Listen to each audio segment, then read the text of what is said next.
नमस्कार दोस्तों, स्वागत है आपका हमारे इस टेक्निकल पॉडकास्ट में जहां हम चर्चा करेंगे क्लाउड कंप्यूटिंग की दुनिया के सबसे पॉपुलर प्लेटफॉर्म AWS यानी Amazon वेब सर्विसेज के बारे में। इस पॉडकास्ट में हम जानेंगे कि AWS क्या है, इसका इस्तेमाल कैसे होता है और ये कैसे आज के डिजिटल युग में बिजनेस और डेवलपर्स के लिए गेम चेंजर बन चुका है। आज का एपिसोड उन सभी के लिए खास है जो अपने करियर को एक नई दिशा में ले जाना चाहते हैं। हम बात करेंगे कि AWS में करियर कैसे बनाया जा सकता है और ये कैसे आपको इंडस्ट्री में एक बेहतरीन पोजीशन दिला सकता है। इस एपिसोड में आप जानोगे कि AWS कौन से सर्टिफिकेशंस ऑफर करता है और आप ये सर्टिफिकेशंस कैसे हासिल कर सकते हो। आज हमारे गेस्ट हैं गति मेहर। He is expert in cybersecurity and AWS cloud practices. He has done lot of certifications around this area और इन्होंने हजारों लोगों को AWS cloud certification की ट्रेनिंग दी है और उन्हें हेल्प किया है सर्टिफिकेशंस को अचीव करने में। आज का ये पूरा एपिसोड इंसाइटफुल इंफॉर्मेशन से भरा है और आप आज इस एपिसोड से बहुत कुछ सीखोगे। पर एक शर्त है, आपको चैनल को सब्सक्राइब करना होगा। मेरा इस एपिसोड के लिए लाइक एम 1000 का है, तो प्लीज जल्दी से लाइक करो and help us to grow, ताकि हम आपके लिए ऐसे और इंफॉर्मेटिव पॉडकास्ट लेके आ पाए। पंकज कोटग्राम इंस्टाग्राम हैंडल को भी फॉलो करो, जहां हम ऐसे पॉडकास्ट की छोटी छोटी क्लिप्स पोस्ट करते हैं जिनसे आप कम समय में एक इंफॉर्मेटिव इंसान बन पाओ। अगर आप भी हमारे साथ इस तरह के पॉडकास्ट शूट करना चाहते हो तो आप हमें रीच आउट कर सकते हो। मैं या मेरी टीम से कोई आपको कांटेक्ट करेगा, हम आपके बारे में जानेंगे, आपको समझेंगे और इस तरीके का पॉडकास्ट आपके साथ शूट करेंगे। तो चलिए शुरू करते हैं और जानते हैं AWS करियर के बेहतरीन अवसरों के बारे में। गति, आपका स्वागत है हमारे चैनल पर और आज हम लोग बात करेंगे AWS के बारे में एंड आपसे काफ़ी सारी कुछ चीज़ें समझना है और सीखना है। तो गति, सबसे पहले आपके बारे में बताइए, आप कौन सी कंपनी से हैं, डेजिग्नेशन क्या है, आपके जॉब रोल एंड रिस्पॉन्सिबिलिटीज़ क्या हैं एंड बेसिकली आपने कुछ सर्टिफिकेशंस किए हैं तो आप उनके बारे में भी बता सकते हैं। Over to you Pankaj. Thank you so much Pankaj. Thank you for letting me on your show. So जैसे कि आपने बताया, मेरा नाम गति कृष्ण मेहर है। मैं बहुत ही छोटे टाउन उड़ीसा से एक बहुत छोटे टाउन से आता हूँ and my father was a Coal India employ. तो उनकी ट्रांसफ़र होती रहती थी, तो मैं अपने दादा दादी के साथ रहता था।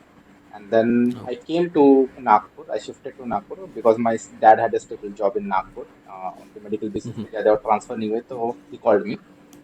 मैंने एजुकेशन नागपुर पे किया हुआ है। Post graduation I did it from Sinhgad Institute of Management and फिर उधर से मेरी जर्नी चालू हुई। Then I enrolled for MCA in Sinhgad Institute of Management. उसके बाद मेरी नॉर्मल प्लेसमेंट हुई। I got into Accenture, then I work with Capgemini, Cognizant, Infosys. In fact Infosys से मुझे ऑन साइट भेजा गया। I was there in US for some time, around 4-5 years. In US, I worked with very good clients like American Family Insurance, which is the largest insurance in farmers insurance in America. It's a काफी पुरानी company है। मैंने first data के साथ काम किया। First data is having very good S aggregator आप बोल सकते हो, या फिनटेक तो नहीं, मतलब वो स्टार्टअप तो नहीं है। It's a very big organisation और बहुत बहुत huge amount of data processing. heard about first data, yes. उसके इधर इंडिया में आपको स्वैपिंग के मशीन्स भी मिल जाएंगे। दे आर एक्चुअली आपको जो क्रेडिट कार्ड मिलता है जो आपके घर में आता है, US के जितने भी क्रेडिट कार्ड मैन्युफैक्चर करता है वो फर्स्ट डेटा करता है, चाहे आप वीजा के लिए, मास्टर के लिए, एमएक्स के लिए। वो जो एक्चुअल फिजिकल क्रेडिट कार्ड जो मैन्युफैक्चर होता है आपके घर में आता है, वो करते थे। I happen to visit their facility also, एक बार मैंने देखा था। फिर उसके बाद मैंने एज ए क्लाइंट इसके लिए भी काम किया, एमएक्स के लिए भी काम किया।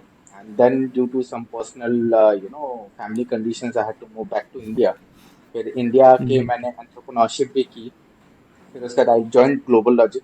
ग्लोबल लॉजिक के बाद in between I join State Bank of India. State Bank of India में I was an system architect for the YONO app, जो आज की तारीख में हम लोग ये कर रहे थे। तो मेरे रहते हुए वो रिलीज हुआ था। I was on the shift when it was being release, so we have good So stories. Gati, Uno app I heard on SBI Bank also. So it is the same one? Yes, YONO, you only need one. YONO का full form है you only need one, YONO। ओह, तो great उसकी पूरी great, testing जो wonderful. होती थी, उसकी आर्किटेक्टिंग जो होती थी, उसकी सिक्योरिटीज जो ये होते थे, उस टाइम पे मैं उधर था। उसका हम्म एक अलग ये है क्योंकि banks are trying out with external architects rather than recruiting मतलब इंटरनल एम्प्लॉय करके ये करने के बजाय they were trying out with different various options of contractual basis पे है। तो I was one of them जो हम लोग ने ज्वाइन किया था, योनो पे ज्वाइन किया था। And then I was also a part of investing channel. Again, it's a contract basis पे था, जो एक यूएस की company who deals with ad tech advertisement only for the financial institutions. तो आपके जो ट्रेडिंग वेबसाइट्स और इस पे जाते हैं तो जो एड्स देखते हैं, तो वो एड्स हम लोग बनाते थे। वो कहाँ पर आएगा, कैसे आएगा, क्यों आएगा, कितने इंटरवल पे आएगा, वो सारी चीजें हम लोग देखते थे। ठीक है, क्योंकि जैसे मैं दूसरी कंपनी में जाता था ना, तो दूसरी कंपनी में एक नया प्रोजेक्ट आता था, नए लोग रहते थे, तो the leadership skills that I need to learn, how to work with team members, वो बहुत ज्यादा मेरे इसमें इनकलकेट होते गए। And that is why maybe मतलब जो मैं हूँ आज वो उतना, it is all because of this environment, it is not only one company और टू कंपनी वाज बिल्ट। तो उस वजह से कि मैंने इतने ज्यादा प्रोजेक्ट्स पे काम किया, मतलब कंपनी मैंने भले ही 7-8 पे ही काम किया है through out my 15-16 years of career, but वो 7-8 कंपनीज के होते हुए भी I have work with almost से 20-25 क्लाइंट्स। छोटे बड़े क्लाइंट्स अगर पकड़े तो 20-25 क्लाइंट्स और अलग अलग प्रोजेक्ट्स में काम किया। तो मैंने वो चीजें देखी हैं कि कहाँ से कैसे होता है, कौन सा इन प्रेम सिस्टम रहता है, ऑन प्रेम से क्लाउड पे कैसे माइग्रेट हो रहा है। And I know when I was in US, तो उस टाइम पे क्लाउड कंप्यूटिंग सुनने में आ रहा था। ठीक है, तो आई वाज क्यूरियस, अब क्यूरियोसिटी क्वेश्चन ज्यादा था, तो क्लाउड कंप्यूटिंग होता है उस टाइम पे, हडूप भी बहुत ज्यादा, बिग डेटा बहुत ज्यादा हम लोग बोल रहे थे। तो बिग डेटा ओके। की भी क्यूरियोसिटी थी मेरी, तो बिग डेटा क्या, तो मैंने उसके कोर्सेज कर लिए, बिग डेटा क्या आगे आएगा तो देखेंगे। तो मैंने हडूप 1 जब था तब से काम किया, फिर हडूप 2 आया, अभी तो हडूप पूरा हट के काफका और मतलब बहुत सारे बिग डेटा इंजन से बहुत सारे प्लेटफॉर्म्स आ गए। उसी हिसाब से मतलब एडब्ल्यूएस मतलब अगर सीधी सीधी भाषा में बोला जाए तो आपने बिल्कुल एकदम घाट घाट का पानी पिया हुआ है।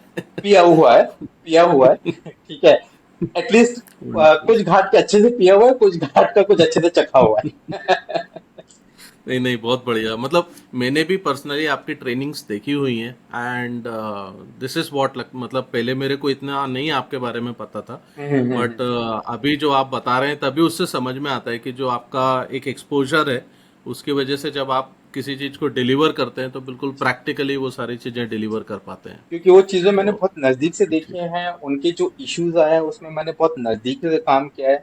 हमने रातें बहुत ओके। काली की है उस चीज को ठीक करने में, कहीं पर नए नए सिस्टम्स को खड़े करने पे। तो बहुत सारी ऐसी चीजें हैं जो बहुत बार नहीं करके आया। इनफैक्ट मैं जब एमएक्स में था, इट सो हैपेंड कि एमएक्स में हम लोग बहुत जगह पे हम लोग जेबीपीएम यूज करते थे। तो JBPM is BPM, business process management tool, जो काफी ज्यादा ओके यूज ओके। होता है बिजनेस प्रोसेस मैनेजमेंट में, काफी ज्यादा यूज होता है। तो जेबीपीएम है, वैसे कामुंडा करके भी है, एक्टिविटी करके भी है, okay. These are all flavours, जैसे लिनक्स का अलग अलग फ्लेवर्स आता है ना, तो इसकी भी अलग अलग फ्लेवर्स। तो I never knew what was JBPM, और अचानक से ऐसा आ गया कि नहीं Gati, you have to learn this within 1 month and we have to deliver the project. तो अब उसमें हुआ गया कि ठीक है, मेरे को ट्रेनिंग दे दो, I learn it and I give it. तो ट्रेनिंग भी जो हुई थी, I not name the companies as a training हुए थे, बट ट्रेनिंग जो हुई थी इतनी अच्छी नहीं हुई थी। ठीक है, ओके अच्छी नहीं हुई थी, लेकिन अभी क्या हुआ ना, ट्रेनिंग का सबसे बड़ा प्रॉब्लम ये रहता है ना कि जब आप ट्रेनिंग करके आते हो, और खास करके कॉर्पोरेट में, तो आपके पीछे एक थप्पा लग जाता है कि आपने ट्रेनिंग करके आया, that means you know now. Hmm. ठीक है, करेक्ट। और that becomes the very challenging one, क्योंकि सामने वाले की एक्सपेक्टेशन बढ़ गई कि अभी आपको ट्रेनिंग कर लिया ना तो आपको सब कुछ आता है। ठीक है, उनको समझाना भी बहुत मुश्किल रहता है कि यार ट्रेनिंग करने का you need time to gel up. अब हुआ क्या कि ट्रेनिंग करके आए हो तुम, तो आप ये कर लो, ये अपने को अगले 2 हफ्ते में डिलीवर करना है। डिलीवर करना है तो आप क्या करें, करना तो पड़ेगा ही। फिर हम लोग ने 2-2 3-3 दिन रात रात भर बैठ के, हम लोग 3-4 फ्रेंड्स थे, तो उस टाइम पे मैं बैचलर था, तो और एक मेरा रूममेट भी मेरे ही प्रोजेक्ट पे था, तो हम लोग रात रात भर बैठ के उसके हर तरीके से तोड़ मरोड़ के हम लोग अलग अलग इम्प्लीमेंटेशन करके फिर उसको हम लोग ने ठीक किया। और फिर हम लोग ने जब डिलीवर करने गए, तो जो कंपनी ने इंट्रोड्यूस किया हुआ था जेबीपीएम, ठीक है, ओके। तो वो कंपनी को धीरे धीरे हम लोग पिछाड़ने लगे, and we were able to grab some of their projects on JBPM from the existing client. तो वो एक जो स्टोरी रहती है ना, वो अच्छा रहता है कि यार हम लोग ने मतलब not only learn the technology, we were able to grab the project from my own company. और हमेशा वंडरफुल। कंपनी का वही रहता है कि वो आप में वैल्यू देखती है कि भाई तुम मेरे लिए क्या कर सकते हो। मैं तो तुमको पैसे हम्म। दे रहा हूँ लेकिन तुम मेरे लिए क्या कर सकते हो। तो that is what I always kept in mind कि मैं कंपनी को क्या कमा के दे सकता हूँ, and that is the correct growth part. Correct. बहुत बढ़िया गति। मतलब आपकी इतनी एक्साइटिंग जर्नी और इन सबको सुन के लग रहा है कि यार कोई भी अगर मेहनत करके इतना आगे आता है तो what ever he is delivering it yes, has lot definitely of value. Definitely. Very yes. Good very good. चलिए तो आगे गति आप मेरे को ये बताइए कि मतलब जैसे आपने इतना सारा एक पूरा एक्सपीरियंस आपने शेयर किया हुआ था, बट स्पेसिफिकली AWS में आने का आपका रीज़न क्या था? मतलब ऐसा क्या था, कुछ आपने अपॉर्चुनिटी वाइज चीज़ें देखी हुई थी या दुनिया उस तरफ उस डायरेक्शन में जा रही है तो आप इधर आए, कि आपका कुछ इंटरेस्ट था उसकी वजह से आप इधर आए? मतलब क्या रीज़न था कि by luck you have just come over here? No, it is not by luck, there were two specific reason जिसके लिए मैं थोड़ा सा क्लाउड कंप्यूटिंग पे मेरा इंटरेस्ट पड़ा। ठीक है, okay not okay. AWS specific, cloud computing पे इंटरेस्ट पड़ा। हम्म। अब हुआ एक था, एक क्लाइंट था, उनके कुछ सिस्टम ऑन प्रेम पे थे और कुछ वो लोग माइग्रेट करना चाहते थे क्लाउड, बिकॉज ये बात है 2012 13 14 की बात है। ठीक है, okay where it was at very nascent stage. तो क्लाउड कंप्यूटिंग जो एक्चुअली आया है ना, it is all because of the virtualisation technology that is there. तो वर्चुअलाइजेशन हम लोग काफी टाइम से यूज कर रहे हैं, राइट। ओके। लेकिन अभी क्या हो रहा था, फिर वो लोग जैसा क्लाउड हो रहा था ना, तो अभी हर एक जो नया प्रोडक्ट आता है ना, उसके 3 स्टेजेस रहते हैं। ठीक है, हम्म। 3 स्टेजेस रहता है। तो एक स्टेज रहता है, उसमें वो कस्टमर्स रहते हैं जो अर्ली अडॉप्टर्स रहते हैं।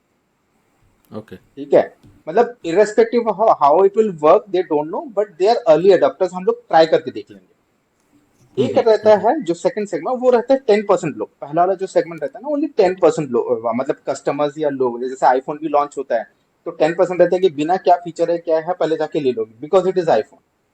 ठीक है, फिर वो 10% जो रिव्यूज डालते हैं, वो रिव्यूज पढ़ने के बाद is next 20 to 30% segment of the people who go and purchase based on the reviews, कि हाँ ये लेना चाहिए नहीं लेना चाहिए, let the reviews come out. तो हो सकता है जब आपका रिलीज होता है, रिलीज के 3 4 महीने में रिव्यूज आ जाते हैं, तो उसके बाद लेते हैं। और फिर बाकी जो रहते हैं ना, विच इज 70% ऑफ द जनता, वो क्या करती है, वो सबका रिव्यूज पढ़ती है, वो रुकेगी कि अच्छा इतना ये लोग है। तो मतलब खास करके इंडियन जनता ज्यादातर वही रहती है, जहाँ भीड़ लगी वहीं जाके लेना है।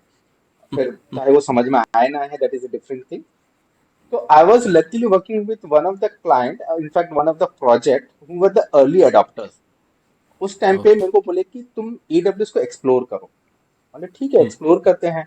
तो थोड़ी सी जब एक्सप्लोर किया, तो मेरे को सबसे अच्छी चीज जो लगी उसमें, कि मैं सर्वर स्पिन अप ना, मेरे को सिर्फ हार्डली 5 मिनट लगा सर्वर स्पिन अप के लिए, और मैं बहुत ओके। खुश हो गया। क्योंकि उससे पहले जब भी मेरे को एक सर्वर की जरूरत पड़ती थी, अब क्या होता है ना, जनरली जो मार्केट में अवेलेबल उस टाइम पे सर्वर्स थे। ठीक है, जैसे भी आप शेयर्ड सर्वर्स ले लो या डेडिकेटेड सर्वर्स ले लो, ज्यादातर शेयर्ड सर्वर्स पे ही काम होता था। और WordPress was something very much in play. तो आपको जो सर्वर्स मिलता था, वो Linux servers with PHP install मिलता, आपको जावा सर्वर्स मिलना बहुत मुश्किल था। अब मेरे सारे एप्लीकेशन जावा के थे, JSP वाले टॉमकैट इंस्टॉल करना था, तो मेरे को जावा के सर्वर्स मिलते ही नहीं थे। तो मेरे को क्या करना ओके पड़ता है, मेरे को मेरे एडमिन डिपार्टमेंट का रिक्वेस्ट करना पड़ता था कि भाई मेरे को इतने कोर का, इतने जीबी का या इतने स्टोरेज का मेरे को एक सर्वर स्पिन अप करके दो। उसमें सबसे रिक्वेस्ट रेज करके मेरे पास सर्वर आने तक the time period was almost 30 days. Okay 30 days. ठीक है, क्योंकि उसमें लेवल्स ऑफ अप्रूवल रहता था, और बाहर में तो हमको मिलता नहीं था ना, तो हमको कंपनी से लेना, क्योंकि बाहर के सर्वर्स में हम लोग अपने एप्लीकेशन डिप्लॉय कर ही नहीं सकते टेस्ट करने के लिए। तो कंपनी से लेना पड़ेगा, तो कंपनी के एडमिन डिपार्टमेंट पे जाएगा, रिक्वेस्ट रेज होगा, वो अप्रूवल जाएगा, डिलीवरी मैनेजर अप्रूवल करेगा, कॉस्टिंग होगी। तो बहुत लंबा प्रोसीजर था वो। तो लंबा अच्छा अच्छा। प्रोसीजर था, तो उसमें टाइम बहुत ज्यादा था। अब ओके। हुआ क्या कि जब AWS उन्होंने बताया, तो मेरा कोई ऐसा ये नहीं था कि AWS क्या है, मतलब क्लाउड कंप्यूटिंग में देख लो तुम। ठीक है चलो देख लेते हैं। तो जैसा मैं गया, और उस टाइम पे तो यूट्यूब पे उतना नहीं चलता था, तो थोड़े से मैंने नेट पे सर्च की कि चलता है क्या है क्या है। तो एक तो मेरे को डॉक्यूमेंटेशन मिल गया कि EC2 इंस्टेंस को कैसे स्पिन अप किया जाता है। और जब मैंने स्पिन ओके। अप किया, तो थोड़ा सा EC2 इंस्टेंस फट से हो गया। अब मेरी क्यूरियोसिटी बढ़ गई, बोले यार इसमें टॉमकैट इंस्टॉल करके देखते हैं। टॉमकैट इंस्टॉल हो गई। यार इसको IP से एक्सेस करके देखते हैं, एक्सेस भी हो गया। तो उधर से मेरे वाला यार, ये चीज रेवोल्यूशन ला सकती है यार, जो चीज को हमको 30 दिन लग रहा था, आज वो चीज मैं 5 मिनट में कर पा रहा हूँ। फिर मैंने थोड़ा सा स्टडी किया तो फिर AWS है। तो मैंने तब से AWS यूज करना चालू किया, जहां पर S3 बकेट, शायद से मैं बहुत बार मेरी ट्रेनिंग में ही बताता हूँ, मैं तो तब से AWS यूज कर रहा हूँ जब से S3 ओपन रहता था। मतलब आप कोई भी फाइल हाँ, डाल दो उस पे, और वो फाइल का लिंक किसी को दे दो, तो anybody will be able to access it. ठीक है। करेक्ट अब वो करेक्ट स्टोरी करेक्ट। में धीरे धीरे आएंगे कि क्यों बंद हुआ, क्या बिल्कुल इशू आ रहा था, बट बिल्कुल मैंने, मेरी बिल्कुल। जो क्यूरियोसिटी थी वो उस हिसाब से, तो जो दो रीजन था कि एक तो मेरा फास्ट ये हो गया था और दूसरा मेरा प्रोजेक्ट का हम्म। रिक्वायरमेंट था। तो प्रोजेक्ट ओके। रिक्वायरमेंट हो सकता है, मैं लकी था कि मेरे को बोला गया कि वो प्रोजेक्ट रिक्वायरमेंट के हिसाब से इवेल्युएट करो, बिकॉज वी वर फेसिंग, क्योंकि जहां पर भी क्या होता है ना, करेक्ट। ऑन प्रेम में बेसिकली क्या होता है, आपके पास एक स्पेसिफिक सर्वर रहता है, but once you run out of capacity तो आपको नया ऑर्डर करने पड़ेंगे हार्डवेयर। जब ओ, ऑर्डर करेंगे वो आएगा, वो नेटवर्क पे लगेगा, नेटवर्क की टेस्टिंग होगी, 6 महीने तो ऐसे गुजर गए फिर। तो correct. So this was the इसी पे गति में एक चीज मतलब व्यूअर्स के लिए थोड़ा समझना चाह रहा था। सो गाइस, जैसा कि गति ने यहाँ पे हमें बताया हुआ है, पहली चीज तो जो यहाँ से लेने वाली है ना, जो गति अपने से डिस्कस कर रहे हैं, वेरी फर्स्ट थिंग गाइस, आपको डॉक्यूमेंटेशन ज़रूर पढ़ना चाहिए। कोई भी आप टेक्नोलॉजी सीख रहे हैं, आप कोई भी क्लाउड पे या किसी भी चीज़ पे आप आईटी में आप काम कर रहे हैं, so very first thing is the documentation. Because Gati, I think you will be agree on this yes, particular thing कि जब 100%। कभी भी कोई नया अपडेट आता है, कोई नई चीज़ आती है, तो आप बेसिकली अगर डॉक्यूमेंट को रेफर करोगे तो डॉक्यूमेंट सबसे पहले अपडेट किया जाता है। यस। तो वहां से आपको बिल्कुल एकदम लेटेस्ट इंफॉर्मेशन मिलने वाली है, right. So this is wonderful Gati, like this is a good point कि जो मैं आप यहाँ पे मैं नोट भी करता हुआ चल रहा हूँ। सो this is very good thing. गति, दूसरी चीज मैं ये समझना चाह रहा हूँ अपने व्यूअर्स के लिए, मैं आपसे ये पूछना चाह रहा था हाँ, कि हाँ। अभी जैसे हमारे डिस्कशन में दो शब्द मेरे को सुनने को आ रहे हैं कि इन इन प्राइम और क्लाउड इंफ्रास्ट्रक्चर। तो अच्छा। अगर आप एक सिंपल भाषा में अगर समझा पाए कि ए डब्ल्यू एस बेसिकली है क्या, राइट। और ए डब्ल्यू एस में मतलब आज हर कंपनी में अगर अपन देखें तो आप कोई भी कंपनी देखते हो, कोई भी डेवलपर देखते हो, तो एक ट्रेंड जैसा बन गया है क्लाउड को सीखने का, समझने का, और काफ़ी लाइफ चेंज हो रही है इससे। तो आप एक आसान भाषा में समझाइए कि ए डब्ल्यू एस क्या है, और इन प्रिम और क्लाउड को अगर आप थोड़ा सा समझा पाए इसमें तो। बिल्कुल, बिल्कुल। सो इन प्रिम बोलते हैं या ऑन प्रेम बोलते हैं। सो दैट इज द, मतलब short form of on premises. ठीक है। ओके। तो जैसा मैंने आपको बताया कि जो भी कंपनी के लिए काम कर रहा था, उनके ओन सेट ऑफ सर्वर्स थे। ठीक है, उनके खुद के जियोन सर्वर्स थे, इनफैक्ट हम लोग कॉलेजेस में भी थे तो खुद के सर्वर्स थे, राइट। ओके। जहाँ से नेटवर्किंग के थ्रू आप वो कनेक्ट करते थे और आपके फाइल सेव करते थे। ठीक है, वो कॉलेज का एक छोटा मोटा सर्वर था। कंपनीज के लिए उनका खुद का सेट ऑफ सर्वर्स रहता है। ठीक है, जहाँ पर वो अपने ये रहते हैं। अब ये सर्वर्स पे प्रॉब्लम क्या आती है? ठीक है, सिंपल सा सर्वर्स है। सबसे पहला होता है, there is something known as capex and opex, capital expenditure and operational expenditure, जिसको हम लोग शॉर्ट फॉर्म में कैपेक्स और ओपेक्स बोलते हैं। ओके। तो जब ऑन प्रेम में हम लोग रहते हैं, तो ऑन प्रेम में मेरे को क्या करना पड़ेगा, मैं तो सर्वर ले लिया। ठीक है, सर्वर ले लिया, उसकी पूरी नेटवर्किंग करी मैंने, वो सर्वर को लगाने के लिए जगह भी ले लिया, सब कुछ ले लिया। लेकिन ये जो जगह लिया, ये जो सर्वर लिया, that is one time investment मेरा, कैपिटल एक्सपेंडिचर। मैं एक कैपिटल इन्वेस्ट कर रहा हूँ जहां पर मेरा एक कुछ सिस्टम बन रहा है, राइट। ओके। ये कैपिटल एक्सपेंडिचर हो गया। तो उसमें आपका क्या हो गया, बिल्डिंग हो गई, बिल्डिंग आप एक्वायर करोगे या लीज पे लोगे या रेंट पे लोगे। क्योंकि आप छोटे सर्वर तो नहीं डालोगे, क्योंकि कंपनी अगर बड़ी है, जैसा आप डेल पकड़ लो या कोई बड़ी कंपनी पकड़ लो, एक्सेंचर पकड़ लो। आज भी Accenture, in fact State Bank of India का खुद का इंफ्रास्ट्रक्चर है। I not name the location where it is due to security purpose. Correct. But आज भी State Bank of India has not moved on to cloud. State Bank of okay. India का खुद का infrastructure है। ठीक है। तो बिकॉज वो ऑफ द सिक्योरिटी रीजंस, मतलब because of the financial security reason. Institution होने की यस, वजह से। Because of the security okay reason. Okay and okay. उस पे हम लोग फिर बाद में ये चर्चा करेंगे कि उसमें और क्या क्या चीजें हैं। But yes, State Bank still uses their on premises system. वो अलग अलग जगह ओके। पे डिस्ट्रीब्यूटेड है, ताकि सिंगल पॉइंट ऑफ फेलियर ना है। सिंगल पॉइंट ऑफ फेलियर मतलब, अगर मैंने सोच लीजिए कि मेरा एक सर्वर नवी मुंबई में, एक सर्वर ठाणे में, एक सर्वर क्या बोलते हैं, नारीमन पॉइंट में है। ठीक है। तो मेरा नवी मुंबई वाला अगर मेरे फ्लड आ गया या नारीमन पॉइंट वाला फ्लड आ गया, तो पूरा बिल्डिंग बंद हो गया, पूरी इलेक्ट्रिसिटी चली गई। तो अब मैं उसको मैनेज कैसे करूंगा? तो मैं उसमें मेरा ट्रैफिक डाइवर्ट कर सकता हूँ थाने वाले सर्वर पे और इस पे। तो उसलिए क्या करता है ना, हर एक कंपनी उसका एप्लीकेशन चलाने के लिए ना 2 से 3 जगह पे वो अपनी सर्वर्स को मेंटेन करते हैं। अब इस सर्वर्स को मेंटेन करने के लिए वन टाइम कॉस्ट जो लगता है, जैसे सर्वर्स खरीदना, केबलिंग करना, उसको नेटवर्क में डालना, ये सारी चीजें वन टाइम एक्सपेंसेस रहते हैं, उसको हम लोग जिसको बोलते हैं कैपेक्स। ओके दूसरा ओके। रहता है, उसके साथ आता है ओपेक्स, ऑपरेशनल कॉस्ट। अभी जब हम्म बिल्डिंग है, तुम्हारे सर्वर्स है, तो एक सिक्योरिटी गार्ड लगेगा। एक सिक्योरिटी गार्ड 24/7 तो रह नहीं सकता, तो आपको रोटेशन पे 3 सिक्योरिटी गार्ड रखने पड़ेंगे। ठीक है, फिर हम्म। इलेक्ट्रिसिटी चार्जेस आएंगे। फिर जहां पर आपके सर्वर्स लगे हुए वहाँ 24/7 एसी चलना चाहिए ताकि सर्वर्स कूल रहे। ये रनिंग कॉस्ट है आपका। जो आपका रनिंग कॉस्ट है ना, तो उसको बोलते हैं हम लोग ओपेक्स।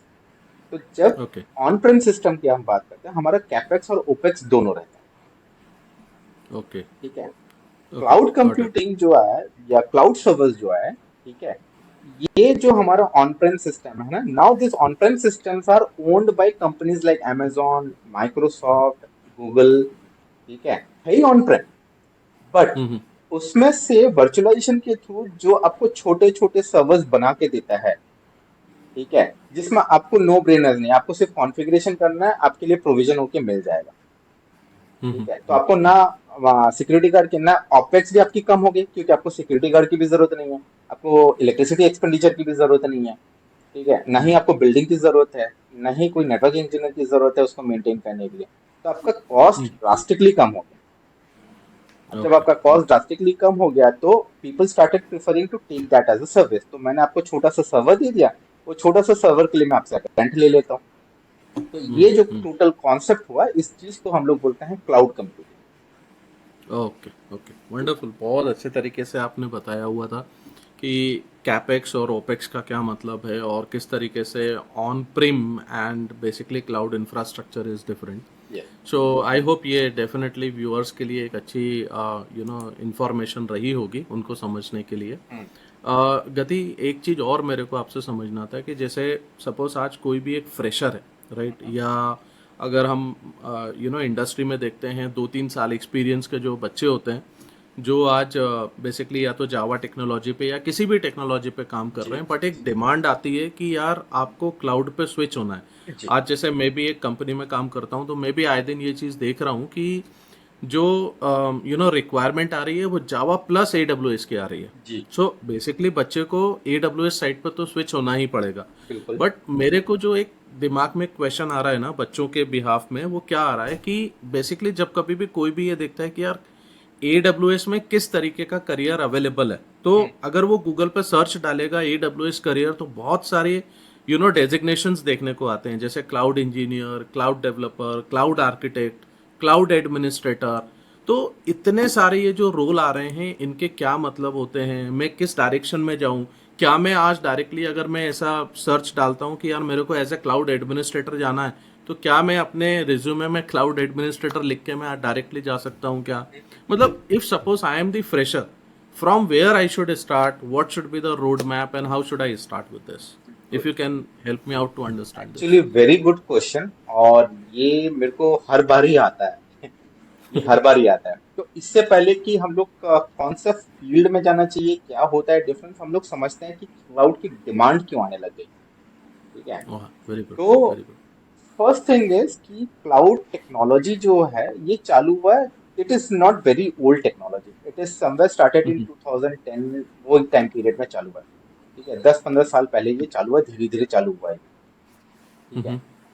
तो अभी क्या हो रहा था, जब ये चालू हुआ था ना, जैसे मैंने आपको बताया था कि अर्ली अडॉप्टर्स, ठीक है, तो अर्ली अडॉप्टर्स ने उनको अडॉप्ट किया। अडॉप्ट करके उनकी सर्विसेज को यूज किया, और हो सकता है कुछ एप्लीकेशन उन्होंने माइग्रेट किया, कुछ नहीं किया, बिकॉज क्योंकि नया बच्चा तो नया ही है ना, क्लाउड कंप्यूटिंग एकदम नया बच्चा है, उसमें बहुत सारे इश्यूज करेक्ट। होंगे। तो this give time for even AWS हो गया, माइक्रोसॉफ्ट हो गया, गूगल हो गया, इनके जो क्लाउड है, ओरेकल बहुत अच्छे अच्छे, ओरेकल, अभी अलीबाबा। तो इनको टाइम मिल गया उनकी इंफ्रास्ट्रक्चर और सारी चीजों की टेस्टिंग करने के लिए। उस टाइम पे उसलिए ना चीजें बहुत सस्ती थी, क्लाउड कंप्यूटिंग और भी सस्ता था। राइट। बट उसमें ज्यादा यूजर्स नहीं थे, क्योंकि लोगों को समझ में नहीं आ रहा था कि चल क्या रहा है। ठीक है, धीरे धीरे ओके। धीरे धीरे कंपनीज को समझ में आया, धीरे धीरे लोगों को भी समझ में आया। ठीक है, फिर वो उसमें से फिर जैसे रिव्यूज आने लगे, ठीक है, रिव्यूज आने के बाद फिर बीच वाले आ गए कि जो रिव्यूज की बेसिस पे अडॉप्ट करना चालू किए। तो that was something 2015 to 2020 era जो बोलते हैं ना हम लोग, वही एरा में यही चल हम्म। रहा था। ठीक है। ओके। अब ये टाइम पे क्या होता है कि लोग रिव्यू पढ़ पढ़ के उसको अडॉप्ट करना चालू करते हैं। और ये टाइम था कि जैसे खास करके इंडिया में मोदी सरकार जब आई थी तो थोड़ा सा एंटरप्रेन्योरशिप को ज्यादा ये कर दिया। तो इंडिया में थोड़ा सा अडॉप्शन रेट ज्यादा हो गया विद रिस्पेक्ट टू यूएस वाले मार्केट में, क्योंकि यूएस वाले मार्केट में पहले से ही एंटरप्रेन्योर्स थे, क्योंकि वो मार्केट ही वैसा है कि एंटरप्रेन्योर्स वाली मार्केट है। करेक्ट। ठीक है। हम्म। इंडिया में एंटरप्रेन्योरशिप, एक्चुअली एंटरप्रेन्योरशिप जो चीज है वो क्या है, जैसे हम लोग पहले बोलते थे ना नया बिजनेस चालू किया है, आजकल उसको थोड़ा सा डेकोरेटेड टर्म दे दिया एंटरप्रेन्योरशिप। और क्योंकि सरकार ने फिर उनके स्कीम्स लाए और ये सब हुआ। अब सबसे बड़ा एडवांटेज इन एंटरप्रेन्योर्स के लिए क्या हो गया भाई, इनको तो अपना सिस्टम मेंटेन ही नहीं करना है। चले जाओ क्लाउड हम्म। पे, 2 मिनट पे सर्वर बन जाता है, अगर सर्वर काम नहीं दिया तो डिस्ट्रॉय कर दो, फिर वापस खड़ा कर दो। तो एक्सपेरिमेंट करने के लिए उनको तो फटाक से सर्वर खड़ा हो जा रहा है, उनको हम्म। ज्यादा दिमाग हम्म। लगानी नहीं है, तो उनका पूरा फोकस आ गया बिजनेस पे। ठीक है। करेक्ट। बिजनेस पे आ गया। करेक्ट। तो ये जो जर्नी है अब जो हो रहा है, मतलब from now till next 10-15 years, it is mass migration from on prem to cloud. क्योंकि हम्म। लोगों ने अभी देख लिया, तो अभी वो 70% जनता अडॉप्ट कर रही है। पहले क्या होता था, करेक्ट। पहले 30% जनता अडॉप्ट कर रही थी, अभी वो 70% हम्म। जनता पे आ गई हो। तो मतलब पिछले दो, एंटरप्रेन्योरशिप का इसमें एक सबसे बड़ा योगदान है, क्योंकि बहुत बड़ा, जितने भी स्टार्टअप्स होंगे उन्हें एक इंफ्रास्ट्रक्चर की ज़रूरत होगी, और बहुत वो बड़ा। इंफ्रास्ट्रक्चर बेसिकली ये कंपनीज जैसे अमेजोन हुई या गूगल, जिनके बहुत सारे क्लाउड प्रोवाइडर्स हैं, हम लोग उसके ऊपर भी बात करेंगे। यस। तो बेसिकली ये क्लाउड प्रोवाइडर्स उनको एक इंफ्रास्ट्रक्चर प्रोवाइड कर रही है, जिसके लिए ये कंपनीज को अपने अपने लेवल पे उन चीज़ों को मैनेज करने के लिए ज़रूरत नहीं है। जी। सो गाइज, यहाँ पे मैं थोड़ा सा क्लियर और कर देता हूँ। इंफ्रास्ट्रक्चर का मतलब यहाँ पे ये नहीं है कि यार हम कोई बिल्डिंग बनाने के लिए बात कर रहे हैं। जब हम आईटी में इंफ्रास्ट्रक्चर बात करते हैं तो बेसिकली हमारे पास में सर्वर्स, नेटवर्किंग, स्टोरेज, इन चीज़ों के बारे में हम बेसिकली ज़्यादा फोकस करते हैं।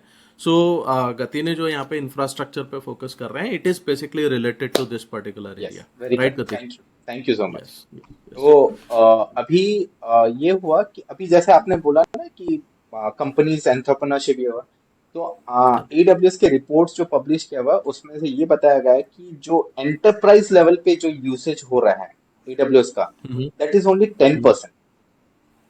एंटरप्राइज लेवल पे मैं बता रहा हूँ, मतलब लार्जर बैंकिंग इंस्टीट्यूशंस और बड़े बड़े इंस्टीट्यूशंस जो लार्जर मतलब डेडिकेटेड सर्वर्स जो लेते हैं और जो यूज करते हैं, तो दैट रेवेन्यू इज 10%। ठीक है। और बाकी जो रेवेन्यू आ रहा है ना, हमारे जैसे छोटे लोग, बहुत लोग आते हैं जाते हैं, अकाउंट बना लेते हैं, और नए स्टार्टअप्स आते हैं, नए स्टार्टअप्स को जो स्कीम्स मिलती है वो स्कीम्स की, so 90% of the users are that. ठीक है। अभी धीरे धीरे वो परसेंटेज, ये वाले काम होने वाले हैं वो बढ़ने वाले हैं। ठीक है, because people will okay. Be migrating.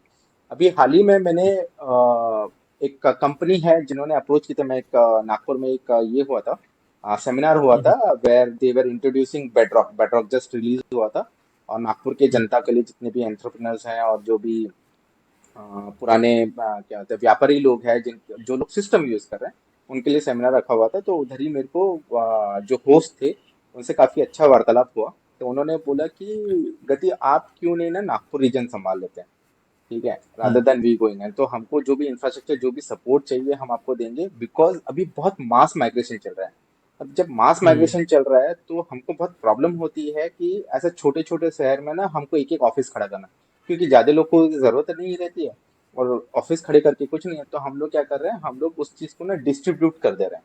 तो जैसे सिटीज में हमको लोग मिलते हैं ना, ऐसे छोटे छोटे एंटरप्रेन्योरशिप मिलते हैं, तो उनके क्लाइंट के साथ हम लोग काम करते हैं रेवेन्यू शेयरिंग पे, बट ऑब्वियस रेवेन्यू शेयरिंग पे काम होता है। तो ये इस चीज से अभी चल रही है, तो अभी मास माइग्रेशन पे जा रही है। ठीक है। हम लोग ये भी डिस्कस करेंगे कि AWS पे ज्यादा क्यों फोकस आ रहा है, गूगल पे और इस पे ओके। क्यों नहीं है, वो एक बात की एक कुछ देर बाद हम लोग उस पे मैं फोकस करूंगा। Coming back to your okay. Previous question, कि अभी हमको ये समझ गया कि भाई क्लाउड कंप्यूटिंग की तो जरूरत है, अभी ऑन प्रेम से लोग मूव होना चालू किया, तो अभी क्लाउड कंप्यूटिंग की जरूरत है। ठीक है।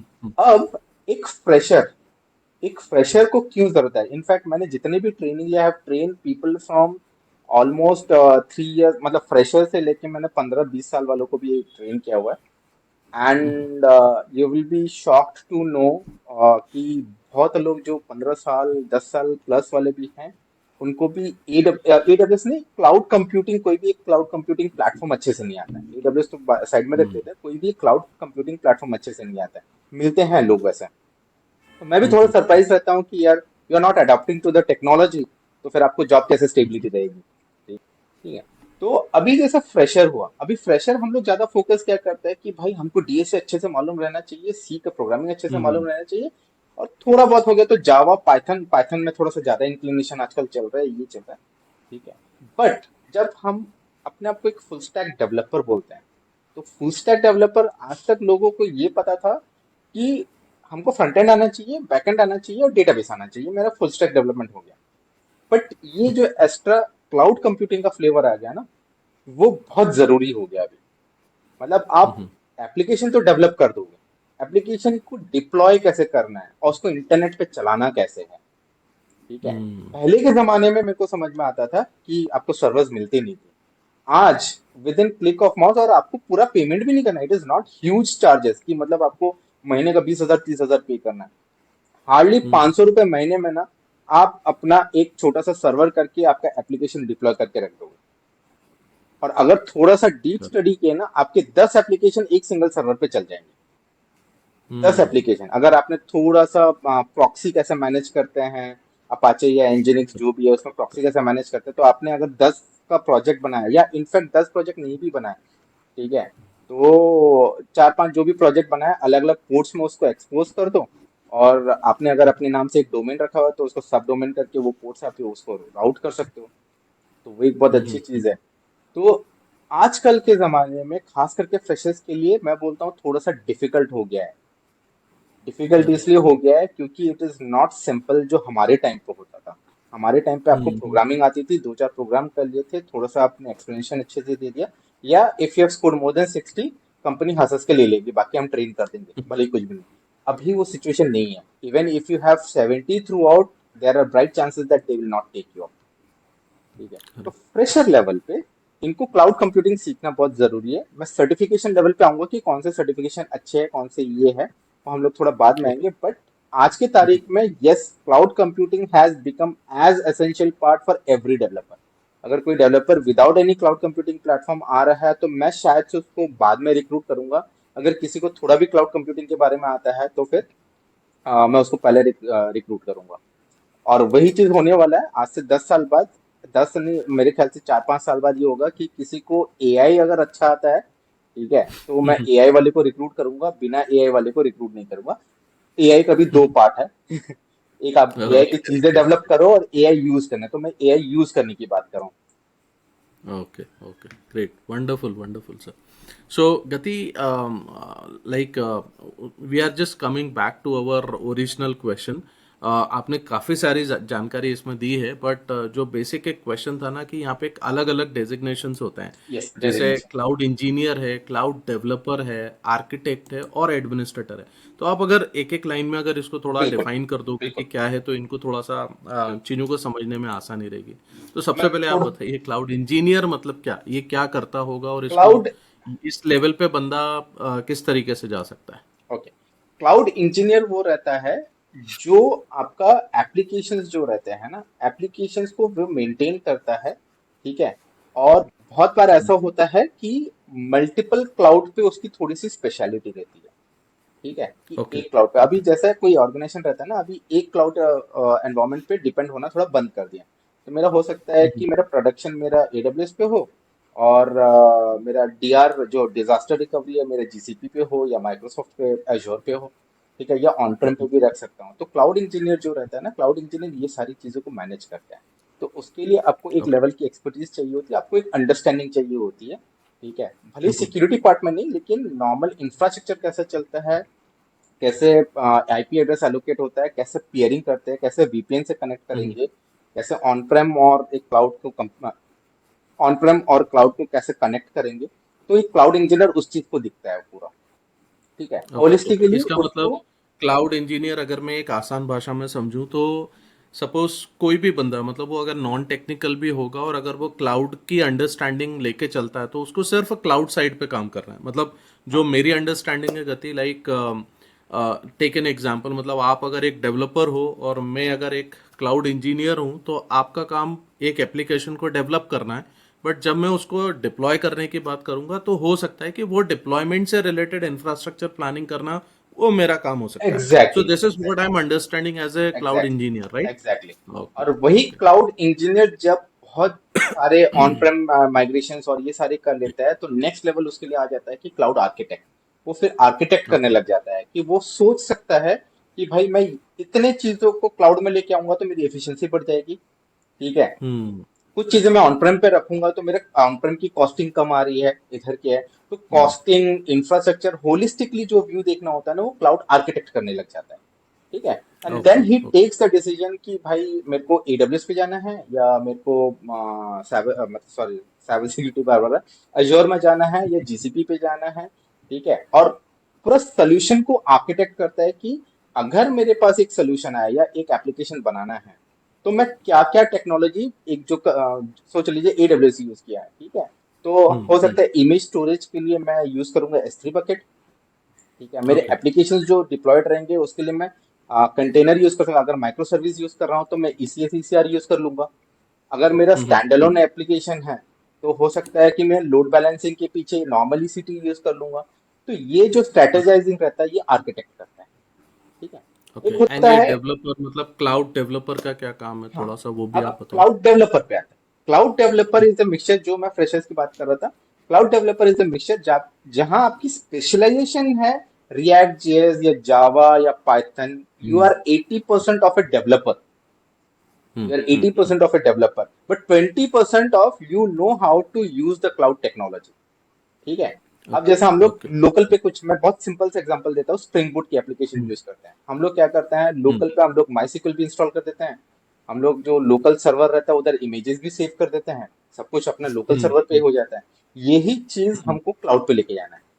ठीक है, अब क्लाउड पे ओके। लेके जाएंगे तो मेरा इमेजेस S3 बकेट पे जाएगा, तो आपको आना चाहिए हम्म। कि मेरे कोड से मैं S3 बकेट को कैसे कनेक्ट करूंगा और उधर से डेटा कैसे लेके आऊंगा। मेरे कोड से ओके। RDS को कैसे कनेक्ट करूंगा, उधर से डेटा लेके आऊंगा। ठीक है, तो ये ओके। क्लाउड डेवलपर का रोल हो जाता है। एक ओके, आता है बहुत बहुत अच्छे सिटॉप्स। तरीके से आपने गति इस चीज को समझाया था। थोड़ा सा मैं भी रिफ्रेश कर देता हूँ चीजों अच्छा, को, ताकि ठीक है। व्यूअर्स को और अच्छे से आसानी से समझ में आता रहे। सो गाइस, देखो, जैसे गति ने बताया हुआ है क्लाउड डेवलपर, आप इमेजिन कर सकते हो अपने आप को एज ए जावा डेवलपर। छोटी सी एप्लीकेशन लेके चलो कि यार आप कोई एक इमेजेस, मतलब हम एक यूजर्स का सपोज एक रजिस्ट्रेशन कर रहे हैं और यूजर्स का आपको इमेज सेव करना है। हम्म, तो आप लोगों ने अभी तक जो एप्लीकेशन बनाई होगी उसके अंदर आप क्या कर रहे हो कि वो इमेजेस को आप आपके सॉफ्टवेयर के या जो भी आपने प्रोजेक्ट बनाया उसी में एक लोकल फोल्डर पे आप सेट कर रहे हो। बट जब आप क्लाउड इंफ्रास्ट्रक्चर में जा रहे हो, आपकी एप्लीकेशन किसी क्लाउड सर्वर के ऊपर होगी, तो उस केस में हमारे पास S3 बकेट नाम से एक सर्विस है, जिसका यूज करके आप बेसिकली जो भी इमेजेस हैं वो आप आपके प्रोग्राम के थ्रू आप S3 बकेट में आप पुश करेंगे। जी, so this is basically the mix role of the cloud and developer. तो डेवलपर। गति ने जैसा आपको बहुत अच्छे तरीके से समझाया था कि यार आपका 80% आप डेवलपर हो, बट 20% आपको क्लाउड की अंडरस्टैंडिंग होना चाहिए, वो सर्विसेज के बारे में पता होना चाहिए। ताकि आप यूज सो कर पाओगे वो वेरी गुड सर्विसेज को। गति। यस। ठीक यस, है, और वंडरफुल, एक आता आपका है मतलब इसको काफी पता सिसॉप्स। है। पहले पहले या। AWS में उसको डेवॉप्स भी बोलते थे, अभी उसको सिसॉप्स कर ओ। दिया। ठीक है, ओके। सिसऑप्स ओके। इंजीनियर जो रहता है, that is nothing but your DevOps engineer, जो आपका पूरा सिस्टम आपका हैंडल करता है। ठीक है, तो आपने ओके। जो भी कोडिंग किया है, ये किया है प्रोडक्शन लेवल पे, वो पूरा मैनेज करेगा कि सर्वर स्पिन अप हम्म। होगा, उसका डिजास्टर रिकवरी, एनवायरमेंट सेटअप करना, वो सारे चीजें जो है वो सिसऑप्स वाला करता है। इट्स ए सिस्टम ऑपरेशंस वाला जो है day to day system. Activity में आपके लॉग्स वो प्रॉपरली कॉन्फ़िगर करके आपको देगा, चाहे वो आप स्प्लंक में करो, कहीं पर भी करो, उसमें अलर्ट्स कैसे लगाना है। तो एक क्लाउड इंफ्रास्ट्रक्चर को पूरा मैनेज करने के लिए जो लगता है वो सिसॉप्स रहता है। थोड़ा सा ओके। माइनर डिफरेंस है बिटवीन क्लाउड इंजीनियर एंड सिसॉप्स। सिसॉप्स क्या करता है, आपका राइट। पूरा एप्लीकेशन को राइट फ्रॉम CI/CD पाइपलाइन से लेके आपका सारे settings, he works very closely with the developers and the architect कि एक सिस्टम आर्किटेक्ट कैसा बनेगा। जो सिस्टम ओके। आर्किटेक्चर बनाया हुआ है, वो उसके इम्प्लीमेंट करेगा। और जो क्लाउड इंजीनियर रहता है, वो मल्टीपल क्लाउड्स पे काम करता है, मल्टीपल क्लाउड्स पे काम करता है, और वो थोड़ा सा डिफरेंट लेवल पे काम करता है। बहुत बारीक से डिफरेंस है। बट हाँ, अभी थोड़े थोड़े डिफरेंस के लिए एक नया नया पोजीशन आते हैं, इन्फॉर्मेशन वाले इंजीनियर्स भी आ जाते हैं, तो बहुत सारे आ जाते हैं। तो बहुत बार ऐसा ये कभी ना जो नई नई डेजिग्नेशन का पोजीशंस ऐसा के कुछ बारे में ये नहीं आपने, रहता है, it is all you should know right right, cloud. Okay okay, ये जो नई नई पोजीशंस का आपने बताया, इस पे मेरे को एक थोड़ा एक क्वेश्चन और व्यूअर्स के लिए आ जी रहा है जी गति। बेसिकली क्या होता है ना, आज जैसे सपोज हम इतनी सारी बात कर रहे हैं, हो सकता है हमारी जनता या हमारे व्यूअर्स जो हैं क्लाउड की तरफ डेफिनेटली इंक्लाइंड होने वाले हैं।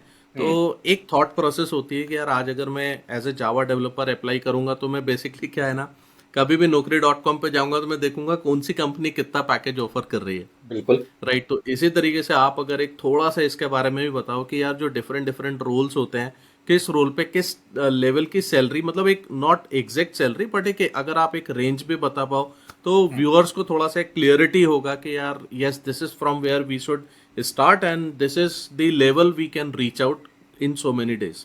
And okay. ऐसा हमारा थोड़ा सा सैलरी रेंज या ऐसा कुछ, मतलब इन जनरल गति, मतलब ऐसा जरूरी नहीं है कि एग्जैक्ट होगा, but if you can just give some idea about this particular thing, it will be definitely going to give them हाँ, idea.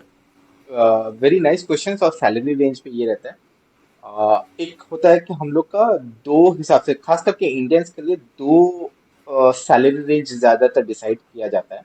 नॉट डिसाइड किया हम्म जाता है, बट जनरली हम will look up to it. ठीक है। हम्म, हम लोग को क्योंकि पता नहीं, बहुत लोगों को ऐसा लगता है कि वो वाले सैलरी रेंज देखे तो अपने को बहुत अच्छा फील होता है या जो भी है। तो एक डॉलर एंड रहता है कि रुपीस के इंडियन बारे में। सैलरी रेंज, जो हम लोग आईएनआर की बात करते हैं। ठीक है। जो हम लोग आईएनआर में बात करते हैं। ठीक है। तो आईएनआर में जब हम लोग बात करते हैं तो एक क्लाउड इंजीनियर को बेस पैकेज थोड़ा सा हाई मिलता है as compare to rest of them. Okay. ठीक है, मैं आर्किटेक्ट की बात नहीं हम्म कर रहा हूँ। फ्रेशर्स लेवल पे मैं बोल रहा हूँ, क्लाउड इंजीनियर जो रहता है, जो दो तीन क्लाउड्स का थोड़ा सा अच्छा नॉलेज रखता है, काफी अच्छा हैंड्स ऑन किया होगा, क्लाउड इंजीनियर की जो रेंज चालू होती है ना, वो अराउंड 6 लाख, 8 लाख टू 10 लाख, 15 लाख तक की रेंज करती है। ठीक है। वंडरफुल। दूसरा आता है जो अपना डेवलपर्स वाले जो प्रोफाइल। ठीक है। हम्म डेवलपर्स वाले प्रोफाइल की जो रहती है, उसका भी रेंज वही है, लेकिन अपर रेंज में थोड़ा सा कैप है उसका। ठीक है। ओके। अपर रेंज में थोड़ा सा कैप है, क्योंकि he is a specialist in development. He is not a specialist in cloud, he is a specialist in development. Okay ठीक है। ओके तो उसका ओके। जैसे मैंने बोला था ना, 80% उसका ज्यादा पर ये रहता है। हाँ, बट इट इज ए, हम्म अगर आपको सिर्फ जावा आता है और क्लाउड नहीं आता है, तो आपकी पैकेज हो सकती है 4 लाख टू 10 लाख के बीच में, फ्रेशर्स की रेंज हो सकती है। अगर उसके साथ क्लाउड आता है तो 12-13 लाख तक जा सकता है। ठीक है। Okay okay. Cloud architect is but obvious 30-40 lakh के ऊपर रहता है, and I have seen in, मतलब 70-80 लाख क्रोर्स पे भी जाता है। And it depends what position you held, because it is not a fresher level, it is a most senior type of correct role. और अगर करेक्ट आपके पास अगर दो तीन क्लाउड का, इनफैक्ट दो क्लाउड का आपके पास अगर आर्किटेक्ट लेवल का सर्टिफिकेशन है, तो आपकी सैलरी काफी अच्छी रेंज पे चली जाती है। 70-80 लाख इज नथिंग। ठीक है, क्योंकि आपको उस करेक्ट हिसाब से नॉलेज आ जाता है। ठीक है। Correct SysOps correct. DevOps engineer का जो है, सिसऑप्स डेवऑप्स इंजीनियर का, उनकी भी पैकेज चालू होती है, जो फ्रेशर्स की मैं बात है, जो एकदम मिनिमम होती है वो 3 लाख से चालू हो जाती है। जो नॉर्मल हम लोग को हम्म, 3 लाख से चालू होकर 10 लाख तक आपको स्टार्टिंग सैलरी मिल जाती है। ठीक है। इसमें ओके थोड़ा सा ओके। ग्रोथ ये कम रहता है। ग्रोथ इसलिए कम रहता है उसमें कि आप एक ही चीज को आप कितना ये एक्सपेंड करोगे। जैसे फॉर एग्जांपल, आप एक बार डेवऑप्स का पूरा इंजीनियरिंग, क्योंकि आर्किटेक्ट ने आपको रिक्वायरमेंट दे दी, आपने पूरा उसको सेट कर लिया। ठीक है। तो उसमें जो है ना, नया चीज क्या कर रहा हो, तो हम्म सिर्फ ऑप्स इंजीनियर नया क्या करेगा, उसके पास जो रिक्वायरमेंट है उसी चीज को उसने सेट किया है। ठीक है। हाँ, उसको थोड़ी बहुत राइट कोडिंग आनी चाहिए, पाइथन कोडिंग, ताकि वो सीआई/सीडी पाइपलाइन को सेट कर पाए, थोड़ा डिजास्टर रिकवरी, और उसके बाद उसका मेंटेनेंस है ज्यादा।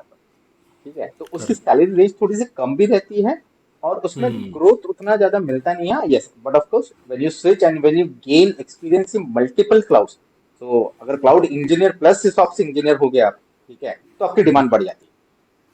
हम्म। तो कुछ कॉम्बिनेशन रहता है। तो इंडियन आईएनआर में वैसा रहता है। यूएस की इसमें थोड़ा सा क्लाउड अगर आपका आता है तो आप सैलरी पैकेज मतलब 60 के से ऊपर चालू होती है, 60-65 के ऊपर चलती है। अगर आप आर्किटेक्ट लेवल पे है तो 140-150 के ऊपर जाती है। ठीक है। सिसऑप करेक्ट डेवऑप्स करेक्ट। इंजीनियर आपकी 80 के करीब रहती है, 80 के डॉलर्स ईयरली। और डेवलपर की प्रोफाइल भी ऑलमोस्ट 80-85 के बीच में ही रहती है। Okay wonderful. कथिया आपने बहुत अच्छे तरीके से, मतलब सिर्फ यहाँ पे ये नहीं बताया कि यार क्लाउड इंजीनियर की इतनी सैलरी होगी, क्लाउड डेवलपर की इतनी, आर्किटेक्ट की इतनी और एडमिनिस्ट्रेटर की इतनी सैलरी होगी, बट आपने एक रीजन बताया, मतलब जी व्यूअर्स को काफी हेल्प होगी इस पर्टिकुलर चीज से कि अगर मैं डेवलपर लेवल पे जा रहा हूँ तो डेवलपर लेवल पे मैं कितनी सैलरी एक्सपेक्ट कर सकता हूँ और मेरे साथ क्या क्या स्किल सेट होना चाहिए, किस लेवल पे उसको जाना चाहिए। So it was really good. Just एक थोड़ा थोड़ा और। सा उसमें ऐड करता हूँ, मिनिमम और मैक्सिमम लेवल क्या है, उसमें दो तीन चीजों पे एक्स्ट्रा डिपेंडेंट रहता है, खास करके फ्रेशर लेवल पे। फ्रेशर लेवल पे दो तीन ओके। चीजों पे जो डिपेंड करता है, वो एक हो जाता है कि आप कौन से कॉलेज से पास आउट हो, टीयर 1, टीयर 2, टीयर 3 कॉलेज। ठीक है, उससे आपकी वो ओके। पैकेज की हुई है। जैसे एक बंदा अगर आईआईटी और एनआईटी से पास आउट हुआ तो डेफिनेटली उसका 12 lakh 15 lakh, in fact I have scene 70 lakhs of package also. ठीक है, 17-20 की भी पैकेज देते हैं। ठीक है, और अगर आपने टीयर 2 टीयर 3 कॉलेज से किया और एकदम सोच लिए कि एकदम गया गुजरा कॉलेज है, बट आपने खुद से पढ़ के उस चीज को ये किए, तो आपको 4-5 लाख का पैकेज मिलने की संभावना बहुत ज्यादा रहते हैं। बहुत बढ़िया।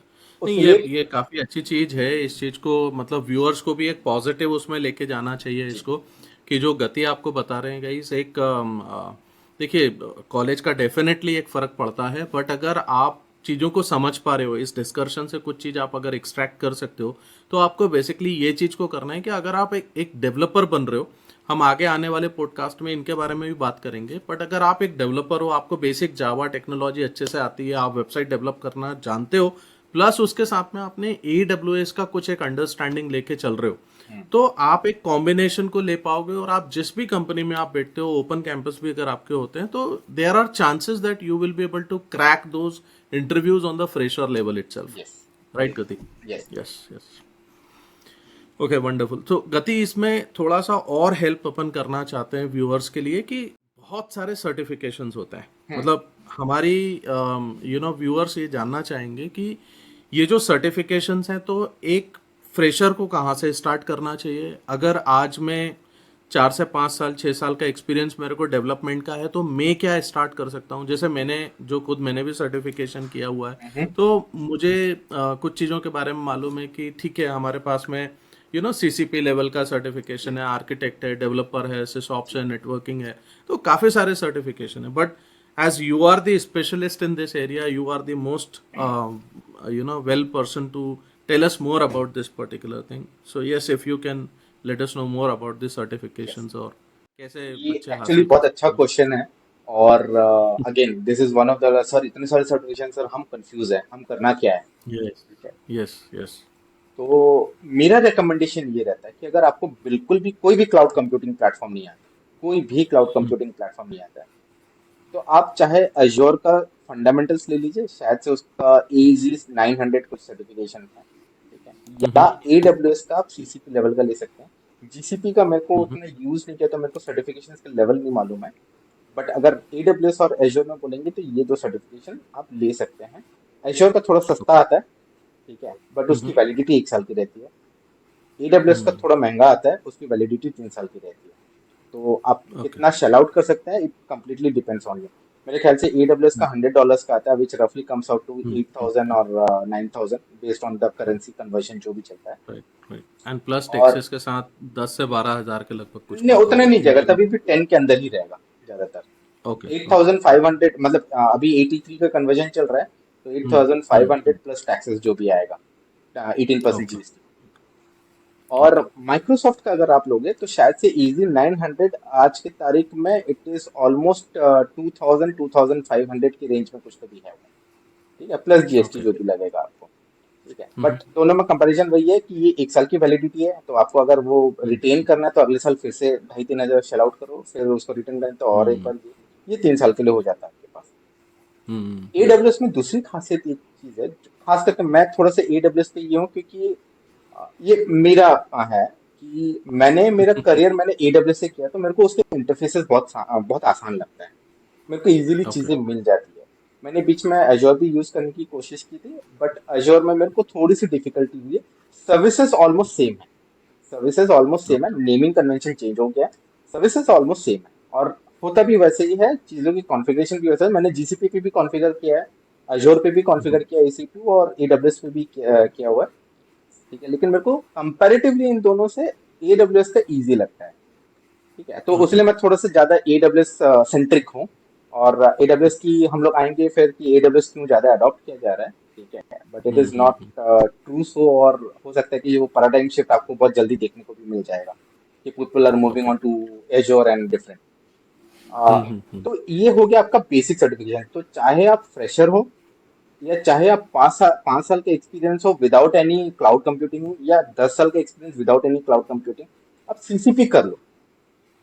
सीसीपी जो कर लो, सीसीपी करने से सबसे बड़ा एडवांटेज ये है कि आपको एक एनवायरनमेंट पता चल जाएगा, चीजें चलती कैसी है वो पता चल जाएगा। और खास करके सीसीपी इसलिए भी रेकमेंड करते हैं कि जैसे बहुत सारे रहते हैं ना, एक हो गया डेवलपर लेवल पे, एक हो जाता है प्री सेल्स वाले होते हैं, ये सेल्स वाले होते हैं। अब उनको भी तो जाके क्लाउड बेचना है ना सामने वालों को, तो उनको भी तो क्लाउड की करेक्ट। समझ रहनी चाहिए ना। जब टेक्निकल डिस्कशन होगा किसी क्लाइंट के साथ, उनका आर्किटेक्ट बैठा होगा, वो 4 शब्द बोलेगा, S3 बकेट, EBS, ऐसा बहुत जार्गन्स फेंके जाते हैं, तो इसको भी समझ में आना चाहिए कि भाई ये बोल क्या रहा है। तो करेक्ट। ये जो करेक्ट। बेसिक लेवल है, तो सीसीपी कर लेना ज्यादा अच्छा है। फ्रेशर लेवल पे तो मैं तो बोल रहा हूँ कॉलेज में इनफैक्ट मैंडेट कर लेना चाहिए कि भाई एटलीस्ट आइदर एज्योर या जीसीपी का या AWS का, जिसके साथ भी आपके कॉलेज का टाइप है ना, उसका सर्टिफिकेशन तो कर ही लो। आपकी बहुत अच्छी अंडरस्टैंडिंग हो जाएगी कि क्लाउड क्या है, आपकी आगे की जर्नी आसान हो जाएगी। जो चीज आप आगे 5 साल में अचीव करोगे, 10 साल में अचीव करोगे, वो right from before joining the college will start achieving that, ठीक है। अब बेस्ड ऑन कि आप ज्वाइन होने के बाद, बहुत बार ऐसा होता है कि अगर आप सर्विस बेस्ड कंपनी पे जा रहे हो या बड़ी कंपनी पे जा रहे हो, you do not have the choice कि मेरे को इस पे ही जाना। It is completely dependent on the project. वो प्रोजेक्ट मैनेजर आपको हो सकता है, या जो भी वो डिस्ट्रीब्यूशन ऑफ रिसोर्सेस करेगा, वो हो सकता है आपको डेवलपर का प्रोफाइल दे, हो सकता है आपको एक क्लाउड इंजीनियर का प्रोफाइल दे, या हो सकता है आपको एक सिसॉप्स का भी profile they. That is nothing in your hand. हाँ, छोटी कंपनी में जा रहे हो तो ये सारी चीजें तुमको करनी पड़ेगी, ठीक है। Then you you even don't have a choice over there, उधर बाय डिफॉल्ट आपको तीनों करनी पड़ेगी। लेकिन बड़ी कंपनी में जब जाओगे तो आपको एक स्पेसिफिक लाइन पे ये किया जाएगा। देन यू कैन डिसाइड अपन कि अच्छा, मैं अभी सिसॉप्स पे हूँ, तो अभी काम करते हैं, चलो कुबरनेटिस पर लेते हैं, क्योंकि आई एम इनटू सिसॉप्स। तो Docker, Kubernetes, OpenShift along with cloud computing platform, ये कैसे यूज करता है, उस सारी चीजों पे आप सिसॉप्स इंजीनियर, सिसॉप्स प्रोफेशनल पे भी जा सकते हो। और उसके बाद एक स्पेशलिटी भी आप कर सकते हो जिसको हम लोग बोलते हैं सिक्योरिटी स्पेशलिस्ट। तो if a SysOps engineer with security specialist है, it's a very deadly combination. It's a very deadly combination. और आगे जाके security will be most of the time, मतलब हर एक चीज में ये लोग सिक्योरिटी रखेंगे ही रखेंगे, ठीक है। It will become a very very very important aspect of it. तो करेक्ट। एक सिसॉप्स के लिए ये बात है कि आप पहले मतलब सीसीपी कर लो, फिर सिसॉप्स एसोसिएट कर लो, फिर सिसॉप्स प्रोफेशनल कर लो, और उसके आगे जाना है तो आप उसका क्लाउड स्पेशलिटी कर लो। दूसरा तरीका रहता है कि डेवलपर है, तो डेवलपर भी वापस जब इनिशियली गए तो सीसीपी गए, सीसीपी के बाद वो डेवलपर्स का एसोसिएट कर लिया, डेवलपर एसोसिएट करने के बाद आर्किटेक्ट का ये कर सकता है, प्रोफेशनल कर सकता है, ठीक है। और फिर वो मतलब वापस सिक्योरिटी पे जा सकता है वो। एक आर्किटेक्ट लेवल जो है वो अगर नहीं भी चालू किया सीसीपी से, ठीक है, so you can directly go into associate level of architect professional। And then और एक रहता है बिग डेटा और AIML के भी नए सर्टिफिकेशन है। इनफैक्ट 13 अगस्त को 2 नए सर्टिफिकेशन इंट्रोड्यूस किया अभी AWS ने। एक ML एसोसिएट करके एक उन्होंने इंट्रोड्यूस किया है, और एक AI CCP लेवल का एक ये क्या फाउंडेशन लेवल का क्या। तो पहले सिर्फ एक ही ओके। फाउंडेशन लेवल में था, अभी 2 फाउंडेशन लेवल के हो गए। तो ये दोनों ओके। सर्टिफिकेशन अभी बेटा लेवल पे है।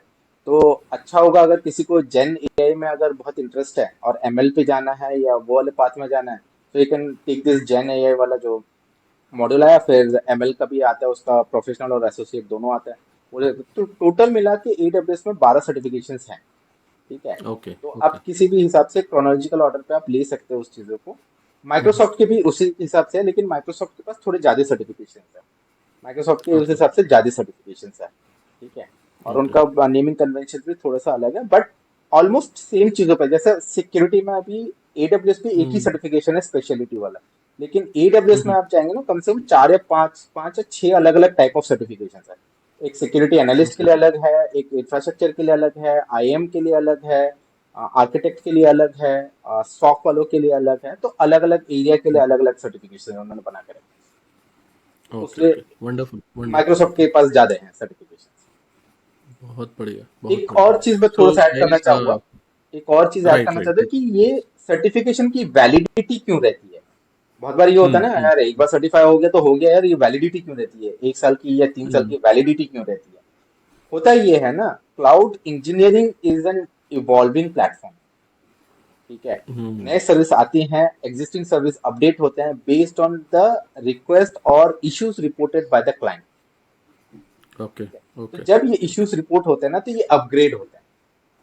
ठीक है, हम्म जब अपग्रेड होंगे तो 3 साल में एडब्ल्यूएस बोलता है कि 3 साल में तुम रीसर्टिफाई ये कर लो, ताकि जो नए अपग्रेडेशन आए तुम उसके में नॉलेज रखोगे। वंडरफुल करेक्ट तो इसलिए करेक्ट अपग्रेड्स रहते हैं तीन गॉट तीन इट साल के। हम्म इसका मतलब जो भी रन टाइम पे जो प्रॉब्लम्स आ रही हैं या कुछ इश्यूज आ रहे हैं तो जी, टेक्नोलॉजी वाइज भी कोई अपग्रेडेशंस होते रहते होंगे बहुत होते हैं सर, उस हिसाब से इनको अपनी सर्विसेज में चेंजेस करना पड़ते हैं बहुत होते हैं। और हम्म कुछ छोटे एग्जांपल्स मैं देता हूँ। हाल ही में अभी ये एडब्ल्यूएस के साथ ये हुआ था कि एक कोई कंपनी है, उन्होंने एक एप्लीकेशन बनाया था, और वो एप्लीकेशन में उन्होंने कुछ डेटा डाला था एस3 बकेट पे। एस3 बकेट में डेटा हम्म डालने के बाद शायद से उसका स्टेजिंग एनवायरनमेंट में या दूसरे कोई एनवायरनमेंट में उन्होंने क्या किया, एक लूप के अंदर वो डेटा रिट्रीव करने के लिए चला दिया था। ठीक है, और ओह डेटा रिट्रीव नहीं हो रहा था, डेटा रिट्रीव नहीं हो रहा था। तो एक्चुअली एस क्या होता है, जितने हिट्स भी जाते हैं आपके पास ना, वेदर इट्स सक्सेसफुल 200 वाला, 200 मतलब सक्सेसफुल हिट या फेलियर हिट है, वो उसके लिए चार्ज करता हम्म था। तो वो बंदों हम्म का कुछ बिल आ गया था, 1-1.5 लाख का बिल आ गया था। वो लोग बोल रहे हैं हमने ओह यूज ही नहीं किया, 1-1.5 लाख का बिल क्यों आ गया? राइट। ओके तो फिर उन्होंने रिपोर्ट किया एडब्ल्यूएस का, and AWS has corrected this now. तो आपका अगर हम्म एक्सेस डिनाइड या एरर वाला ये आया तो आपको चार्ज नहीं पड़ेगा। If it is a success hmm then only will charge. तो ये ऑन द अच्छा गो सीखते हैं हर चीज, हर तरह से आप जितना भी सोचेंगे ना, तो चीजों को आप लोग को अकोमोडेट नहीं कर पाएंगे। तो ये जब चीजें हम्म सीखते हैं ना, तो ये अपग्रेडेशन आते हैं फिर। तो ये फिर आपके हम्म डॉक्यूमेंटेशन में चले जाते हैं, और ये फिर आपके प्राइसिंग मॉडल में भी अपडेट होंगे। ठीक है, तो हम्म ये हर जगह जब अपडेट होंगे ना, तो आपको फिर रीसर्टिफाई करना पड़ेगा, ताकि ये सारी चीजें फिर आपको ये, और ये सारे क्वेश्चन तो आपको रीसर्टिफिकेशन में मिलेंगे। ओके और सिनेरियो बेस्ड मतलब जो आपको क्वेश्चन पूछे हमेशा जाएंगे अपने तो आप ये को रहेगा। अपग्रेड करना है जी विद द जी। Technology that these cloud platforms are bringing for us yes yes. Okay okay okay so guys जैसा कि गति ने यहाँ पे बताया देखो चीज़ों को समझना बहुत ज़रूरी है और ये पॉडकास्ट जो है मेरे को भी काफ़ी कुछ चीज़ें सीखने को मिल रही हैं गति से तो आप देखो ये मेरा भी एक थॉट प्रोसेस था कि यार अगर मैंने एक सर्टिफिकेशन किया हुआ है और 3 साल तक के लिए मैंने करा है तो 3 साल बाद वापस से क्यों करूँगा सो गति thank you very much for this particular thing आपने चीज़ों को बहुत अच्छे से क्लियर किया कि यार हमें रीसर्टिफिकेशन करने की ज़रूरत क्यों करने की है तो जरूरत है। एटलीस्ट अब मुझे ऐसा नहीं लगेगा कि यार my money is going wasted for this yes, particular thing AWS knowledge थोड़ा सा और ये अपग्रेडेशन करता हो है। रहा एडब्ल्यूएस थोड़ा है सा राइट और भी अपने को प्रोविजन देता है। आपने जैसे हम्म एक सर्टिफिकेशन किया है, ठीक है, तो हम्म फॉर एग्जांपल आपका सीसीपी सर्टिफिकेशन इज फॉर $100। उसका एसोसिएट लेवल ओके का सर्टिफिकेशन करेंगे तो $150 है, और स्पेशलिटी करेंगे हम्म तो $300 है। तो हम्म एडब्ल्यूएस ने एक प्रोविजन ये दिया है कि अगर आपने एक सर्टिफिकेशन उनके साथ किया हुआ है, तो नेक्स्ट जो आप सर्टिफिकेशन करेंगे ना, उसमें आपको 50% डिस्काउंट देगा। ओह ग्रेट ये एक मतलब प्रोविजन तीन है। साल में कभी भी मैं करने के लिए जाऊंगा तो मेरे को मिलेगा हाँ, 3 3 साल या 1 साल, कुछ उसका ये रेंज है, मेरे को अभी पता नहीं लेटेस्ट क्या अपडेट आया हुआ था।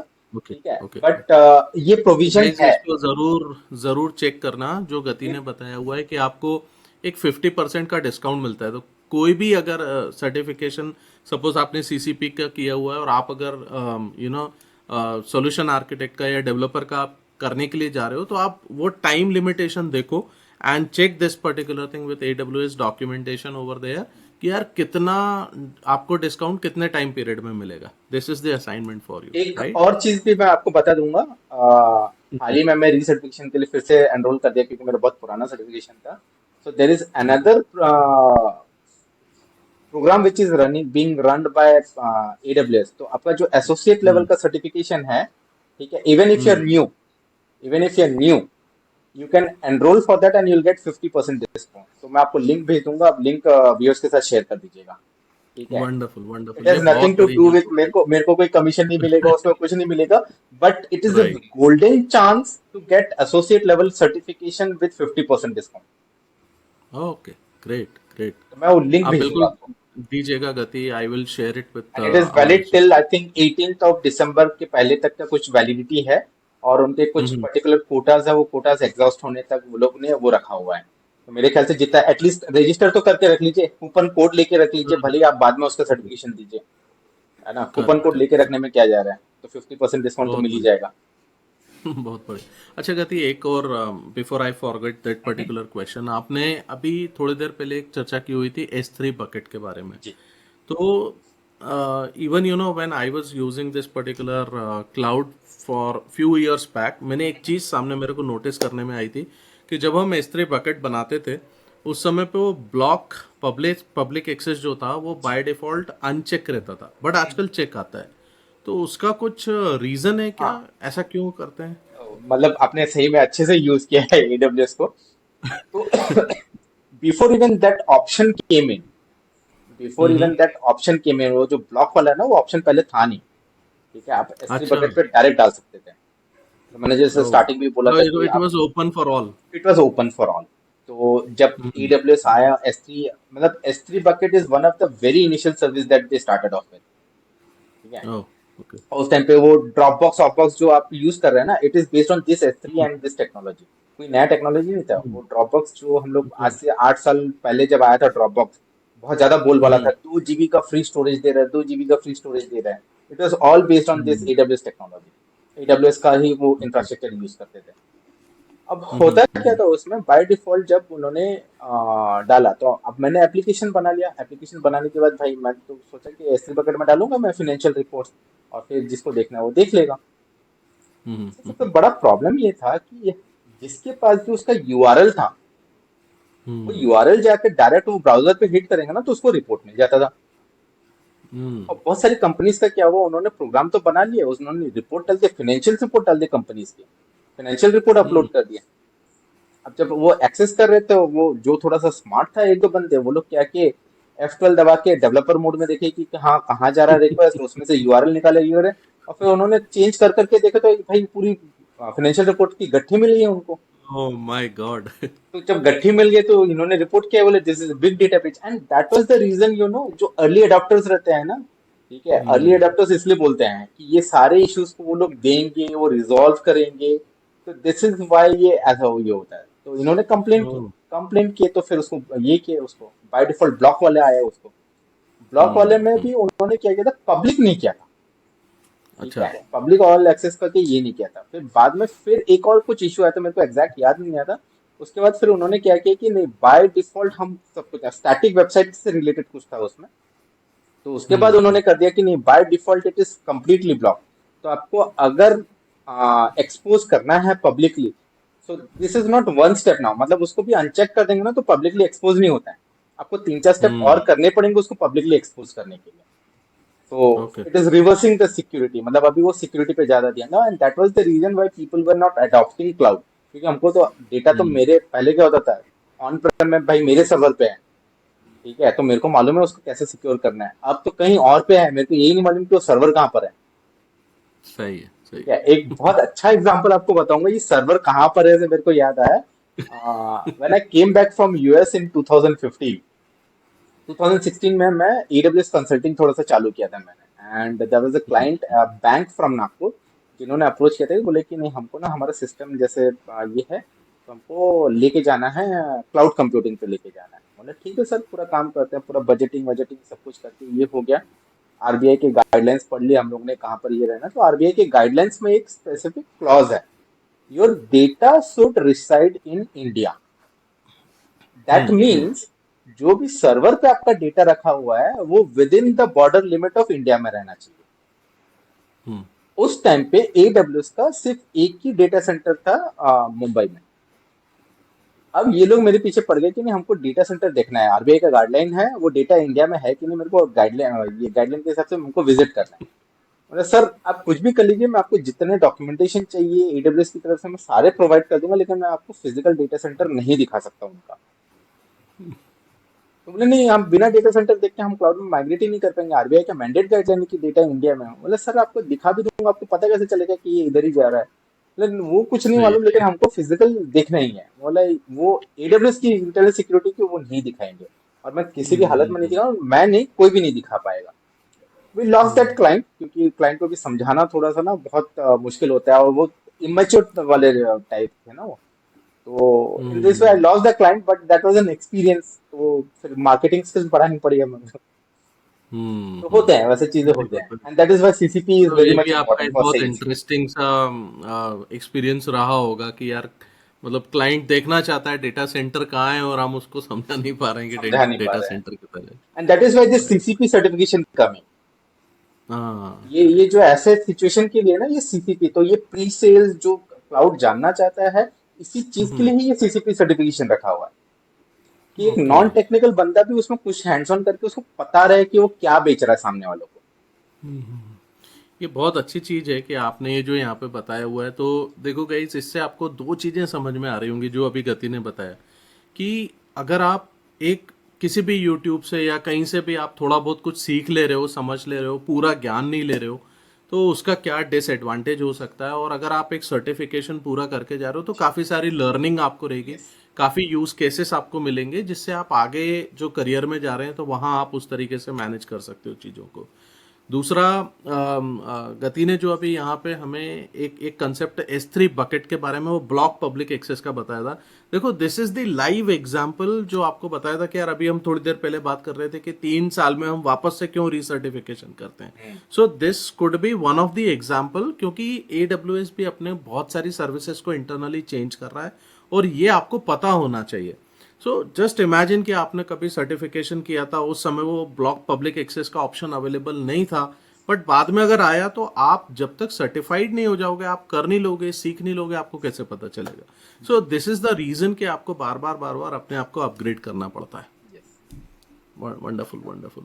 So, Gati, we are just reaching towards the end of our discussion, but उसके पहले मैं आपसे थोड़ी सी एक चीज़ और व्यूअर्स के लिए समझना चाहता हूँ, क्योंकि काफ़ी एक ये डिस्कशन होता हुआ चल रहा था, बट हो सकता है कि कुछ व्यूअर्स बेसिकली यहाँ से इस पर्टिकुलर पॉडकास्ट से कुछ इंफॉर्मेटिव डिटेल निकालना चाहते हैं। तो अगर आप कोई भी एक टॉपिक, अगर आप आपके पसंद का, अगर आप थोड़ा उसको एक्सप्लेन करो, लाइक EC2, S3, EBS, कुछ भी, तो ये थोड़ा सा व्यूअर्स के लिए भी अच्छा होगा अगर if you have something to show us, और if you can share 5-10 minutes, not more than चलेगा, दैट। चलेगा। एक काम करते हैं, मैं थोड़ा सा ये दे देता हूँ। ज्यादातर लोगों को बहुत जाना माना कॉन्सेप्ट है, एक बोलते हैं वर्टिकल स्केलिंग और हॉरिजॉन्टल स्केलिंग।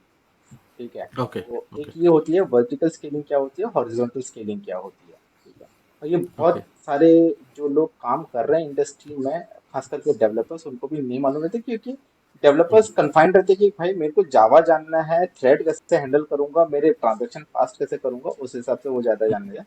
एक सिस्टम ऑप्स को आप पूछे या क्लाउड इंजीनियर को पूछे तो उसको ज्यादातर मालूम रहता है, बट एक डेवलपर पॉइंट ऑफ व्यू से नहीं मालूम रहता है।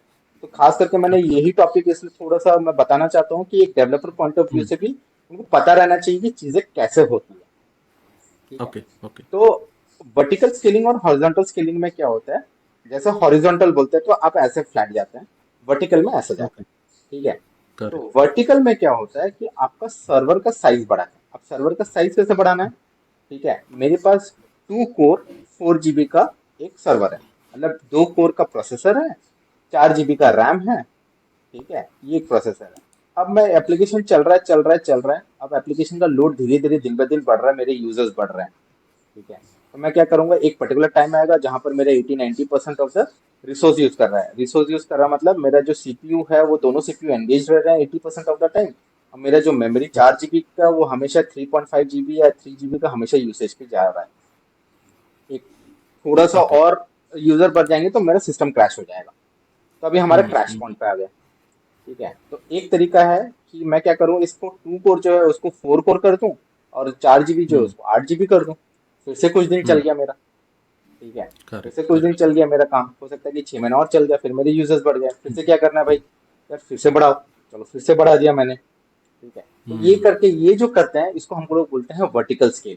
जैसे जैसे डिमांड आते ओके। जाता है हम लोग को सर्वर का साइज इंक्रीज करते जाते हैं। ओके। जो ओके। वर्टिकल स्केलिंग में क्या रहता है, there is concept known as load balancer. ठीक है, तो जो इनकमिंग ट्रैफिक आते हैं ना, पहले लोड बैलेंसर पे आती है, और लोड बैलेंसर क्या करती है, वो डिस्ट्रीब्यूट करती है ट्रैफिक बेस्ड ऑन कि कौन सा सर्वर पे लोड कम है।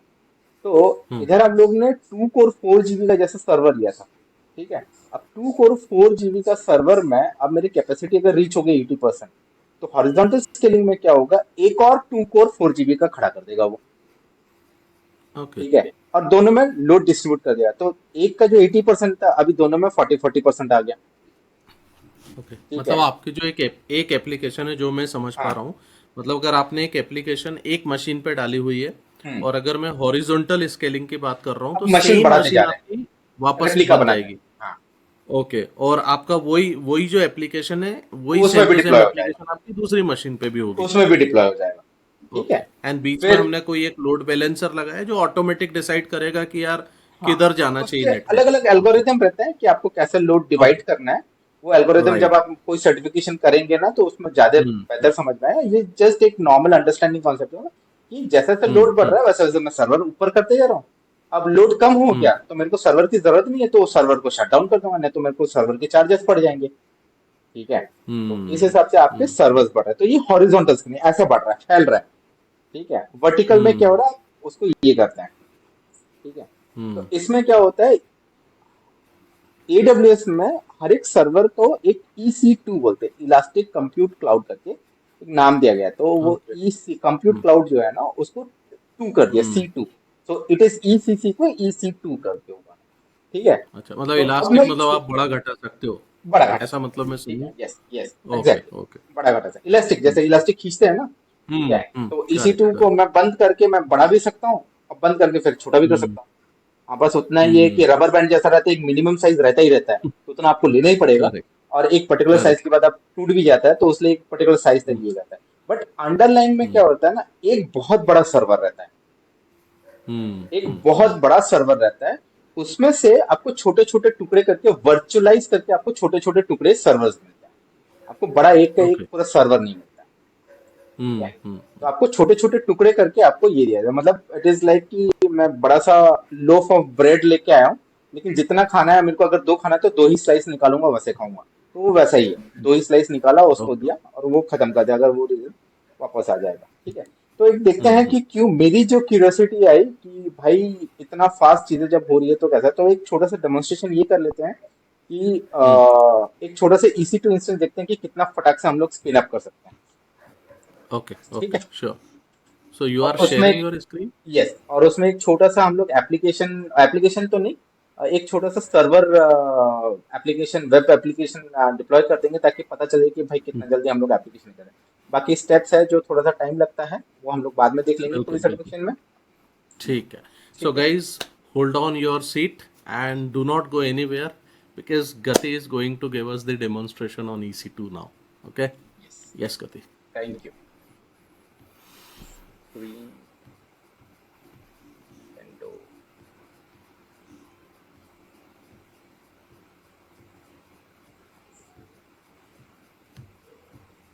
सो guys, are you able to see my screen? Pankaj, Yes, आपको दिख of रहा है मेरा course. Screen, right? Yes, yes, ठीक है। मैं yes, अपना yes. We can AWS see. के अकाउंट में जस्ट लॉग इन करके हूँ। ठीक है। अब इसमें क्या है, हम लोग ना EC2 बोले ना, EC2 मैंने टाइप किया इधर।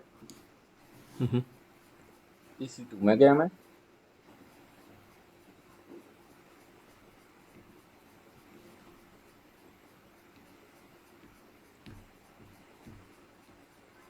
ठीक है। आपको ऐसा ये दिखेगा। इसमें आपका एक Okay. लॉन्च इंस्टेंस आप इधर से भी कर सकते हो, एक इधर पे भी आएगा। ठीक है। तो मैं इधर से लॉन्च इंस्टेंस कर देता हूँ। Okay. आप कितने फ्री टियर यूज कर सकते हो वो भी आपको बता देगा। ठीक है। Free Okay. टियर आपकी एलिजिबिलिटी क्या है, वो भी आप देख सकते हो। अब मैं इसको दे देता हूँ डेमो सर्वर, एक नाम दे देता हूँ। अब इसमें आपको फ्लेवर चूज करने को देगा कि भाई आप Amazon लिनक्स इंस्टॉल करना चाहते हैं या मैक ओएस इंस्टॉल करना, विंडोज करना चाहते हैं, रेड हैट करना चाहते हैं, बहुत सारे ऑप्शन है। ठीक है। हम लोग जस्ट सिंपल से एक AWS के ही ले लेते हैं फिलहाल के लिए। अब इसमें आर्किटेक्चर भी आप सिलेक्ट कर पाओगे, भाई मेरे को ARM आर्किटेक्चर चाहिए, मेरे को 86 आर्किटेक्चर चाहिए। ठीक है। अब ये होता है, मैं जो आपको CPU और मेमोरी बोल रहा था ना, ये देखिए, ये फैमिली है। ये फैमिली के Right. बारे में बहुत डिटेल में बात कर सकते हैं हम लोग बाद में। तो ये फैमिली T2 की फैमिली में एक 1 वर्चुअल CPU 1 GB मेमोरी, अगर ये ड्रॉप डाउन में ही करूंगा, ये फ्री टियर एलिजिबल है तो फ्री टियर ही यूज करेंगे। नैनो में 1 CPU 0.5 GB मेमोरी है। ठीक है। स्मॉल में जाए, थोड़ा सा ऊपर जाऊंगा, नैनो माइक्रो स्मॉल में जाएंगे तो एक सीपीयू 2 जीबी, जो मैं आपको हॉरिजॉन्टल स्केलिंग और वर्टिकल स्केलिंग में जो बता रहा था, मैं इस चीज की बात कर रहा था। हम्म, ठीक है। ओके। तो माइक्रो में चले जाते हैं। अब इसमें मैं बाकी कुछ भी ये नहीं करता हूँ, मैं विदाउट की प्रोसीड करता हूँ। ये सारी सेटिंग्स हैं, ये सेटिंग्स जब आप डीप में पढ़ोगे, इनफैक्ट आप सीसीपी लेवल पे हम्म। भी पढ़ोगे, तो ये सारी सेटिंग्स आप सीख सकते हो। काफी अच्छे सेटिंग्स है, और सिक्योरिटी और बहुत सारी चीजें इसमें आ जाती है, क्योंकि ये बहुत हल्का सा So, डेमो है। guys, don't worry about different technical terms over here. What Gati is yes. talking about, it is just a demo ताकि आपको ये समझ में आ पाए कि यार बेसिकली क्लाउड इंफ्रास्ट्रक्चर या क्लाउड क्या है और आप डरो नहीं इस चीज से हाँ। एंड आप देख पाओगे यार कितना आसानी से चीजें हो रही हैं। ठीक है। यस इसमें गति। अभी क्या होगा, एक मेरे इसके साथ एक ईबीएस अटैच हो जाएगा, और एक मैं एक छोटा सा स्क्रिप्ट रन कर देता हूँ, ताकि मेरा ना हम्म। सर्वर जब स्पिन अप होगा, तो स्पिन अप होते समय ना हम्म। मेरे को दिख जाएगा, मेरे को सर्वर में अंदर जाने की जरूरत नहीं पड़ेगी। ये एक स्टार्टअप स्क्रिप्ट ओके। मैंने इधर से डाल दिया है। ठीक है। और सिर्फ क्लिक करूंगा लॉन्च इंस्टेंस। अभी तो और भी ओके। आसान हो गया, इससे पहले थोड़ा सा और ये था कि थोड़ा सा टाइम लगता था और थोड़े से ज्यादा सेटिंग्स थे। अभी तो वो भी आसान हो गया। हम्म। अभी आपका मतलब इंस्टेंस जब इधर तक आना अपना चालू हो ये जाएगा। सर्वर ऑन हो रहा है तब तक मैं भी थोड़ा सा इस पे बता देता हूँ गाइस। आप देखो, आप इसको थोड़ा इमेजिन ऐसा करो यार कि आपको एक वेबसाइट बना के और उसको एक सर्वर पे डिप्लॉय करना है। तो आप अगर सर्वर पहले, सबसे पहले आपके पास सर्वर मशीन होना चाहिए। उस मशीन के ऊपर आप, जैसे अभी गति ने वहाँ पे लाइनेक्स सेलेक्ट किया हुआ था, तो आपको लाइनेक्स का इन्वायरमेंट बनाना होगा। उसके ऊपर आप एक सर्वर सेटअप करेंगे, टॉमकेट या कुछ भी, एंड देन आपकी एप्लीकेशन आप उसके ऊपर डालेंगे। सो ये सारी चीजें देखो एक इंटरफेस के थ्रू गति अभी करके हमें दिखा रहे हैं। मेरे ख्याल से इंस्टेंस स्पिन अप नहीं हुआ क्या? एक मिनट, फिर से एक बार कर लेते हैं, कोई प्रॉब्लम नहीं। इस पे हम लोग HTTP एनेबल कर देते हैं, क्योंकि हम लोग जब हिट करेंगे ये सर्वर को यूआरएल से, तो हम्म। HTTP में आता है वो, हम्म। यूआरएल से जब ये करते हैं। ओके। और हम लोग स्क्रिप्ट को कॉपी पेस्ट कर लेते हैं इधर से।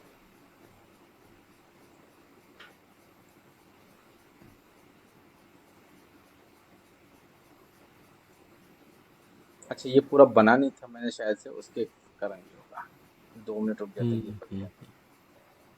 हम्म। तो ये पूरे सर्वर को स्पिन होके अप आने में हार्डली इसको लगेगा 2 मिनट, 1 से 2 मिनट। सो कितना ओके। आसान हो गया है, कितना आसान हो गया है। करेक्ट। ये इतनी मतलब चीज करने के लिए आज से 8 साल 9 साल पहले मेरे को लगते थे 30 दिन, 30 डेज। तो मेरे को करेक्ट, आई रीजन कैन भी लिखना अंडरस्टैंड। आई कैन मेरे को रीजन भी अंडरस्टैंड। लिखना पड़ता था कि भाई मैं किस लिए ये सर्वर की जरूरत है, कितनी कॉस्टिंग आएगी, क्या हम्म। आएगी। ठीक है। जब आप कोई किसी के साथ या यूट्यूब में कोर्स करोगे, या कहीं पर यूडेमी या कहीं पर भी कोर्स करोगे आप ना, ये सारी चीजें आपको और डिटेल में पता चलेगी कि ये ही सर्वर क्यों लेते हैं, कितनी कॉस्टिंग आती, क्या आती, okay. That is a different part of it. ठीक है। हम्म। अभी जैसे ये ये इसका पब्लिक आपका आईपी आ गया। सर्वर रन हो गया लगता है। पब्लिक आईपी आ गया। ये अभी ओपन करते हम्म। हैं। ये HTTPS में नहीं रहेगा, जो हम लोग ये करते थे, HTTP पे चलेगा। सर्वर उधर इनिशियलाइज हो रहा है, तो उसमें थोड़ा सा टाइम जैसा, ये देखिए आ गया, मेरा सर्वर खड़ा हो करेक्ट। गया, मेरा ओह एप्लीकेशन भी चल वाओ। गया, मेरा मतलब आपकी सर्वर भी। एप्लीकेशन ही डिप्लॉय हो गई 2 मिनट में। यस। यही यही हमने किया था।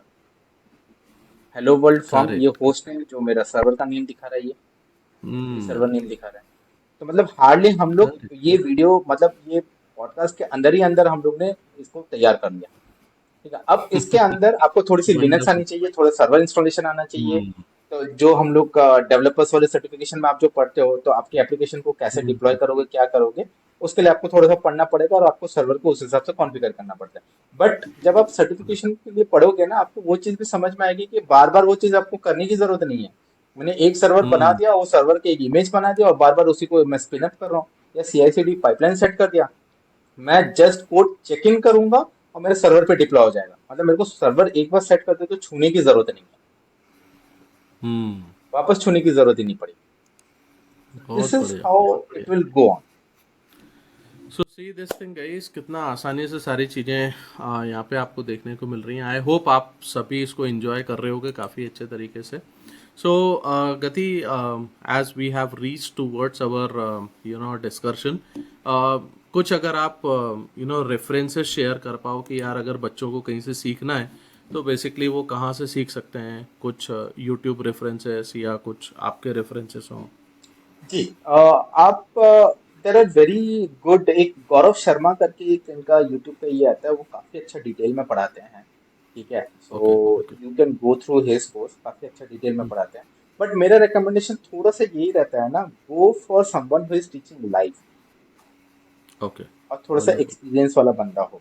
ठीक है, the hmm. Reason behind it, मैं क्यों वो बोलता हूँ, आप पढ़ सकते हैं, बिल्कुल पढ़ सकते हैं, यूट्यूब में जाके बहुत बहुत कुछ सिखाया जाता है। In fact there are fantastic tutor out on YouTube. But hmm. Problem क्या होता है ना, कहीं पर, क्योंकि जैसे हम लोग ने अभी बात किया कि चीजें चेंज हो रही है। मतलब मैंने ही हम्म। AWS के तीन अलग अलग, चार अलग अलग यूआईज देख चुका हूँ। ठीक है, और आप लॉस्ट हो जाओगे। और ये हर हम्म। 3-4 साल में ना इनका यूआई में कुछ ना कुछ चेंजेस आते हैं, या नए फीचर्स आते हैं, या कुछ फीचर्स डेप्लीकेट हो जाते हैं। तो ये होता ही हम्म। होता है। तो जो बंदा आपको लाइव सिखाएगा ना, उस टाइम पे अगर आपको कुछ इश्यू आया, क्योंकि आप उसी टाइम पे कर रहे हो, करेक्ट ठीक है, उसी करेक्ट टाइम पे करेक्ट। कर रहे हो, तो जब वो लाइव दिखाएगा ना, तो अगर कुछ इश्यू आया ना, तो उसको भी पता रहता है, क्योंकि जो लाइव बता रहा है ना, उसको भी ये नहीं मालूम कि हम्म। मैं कल अगर सेशन लूंगा तो कुछ चेंज हो गया होगा। करेक्ट। ठीक है, तो उसको फिर से पढ़ना पड़ता है। मेरे साथ हुआ है, 1-2 बार हुआ है मेरा। Correct in fact correct. मैं एक बैच ले रहा था और उसके साथ ये हुआ था कि आज एक यूआई दिखा था और दूसरे दिन यूआई चेंज हो गया। मैं थोड़ा सा पजल्ड हो गया कि यूआई भी चेंज किया हुआ, सॉरी, चार्जिंग के ऊपर था, यस, नॉट यूआई चेंज, तो चार्जेस के ऊपर था। तो पहले क्या होता था ना, ये बहुत रिसेंटली चेंज हुआ है, फरवरी से ही इम्प्लीमेंट हुआ है। तो पहले क्या होता था, आप जब EC2 इंस्टेंस के साथ एक आईपी को अटैच करोगे, जो हम लोग बोलते हैं इलास्टिक आईपी, जो परमानेंट आईपी रहता है। ठीक है, तो हम्म। इलास्टिक आईपी अगर आपका EC2 इंस्टेंस के साथ अटैच्ड है, ठीक है, हम्म। तो आपको चार्जेस नहीं लगते थे। और अगर अच्छा। अटैच्ड नहीं है, तो आपको चार्जेस लगते थे, क्योंकि आपने तो आईपी एक रिजर्व कर लिया है ना, तो मैं चार्जेस करेक्ट। भरो। लेकिन आपने उसको यूज कर रहे हो, हम्म। तो आप चार्ज भरने की जरूरत नहीं। फरवरी से चेंज किया हुआ कि जितने भी पब्लिक आईपी हैं, पब्लिक आईपी हम्म। आपने ले लिया, that means it is chargeable.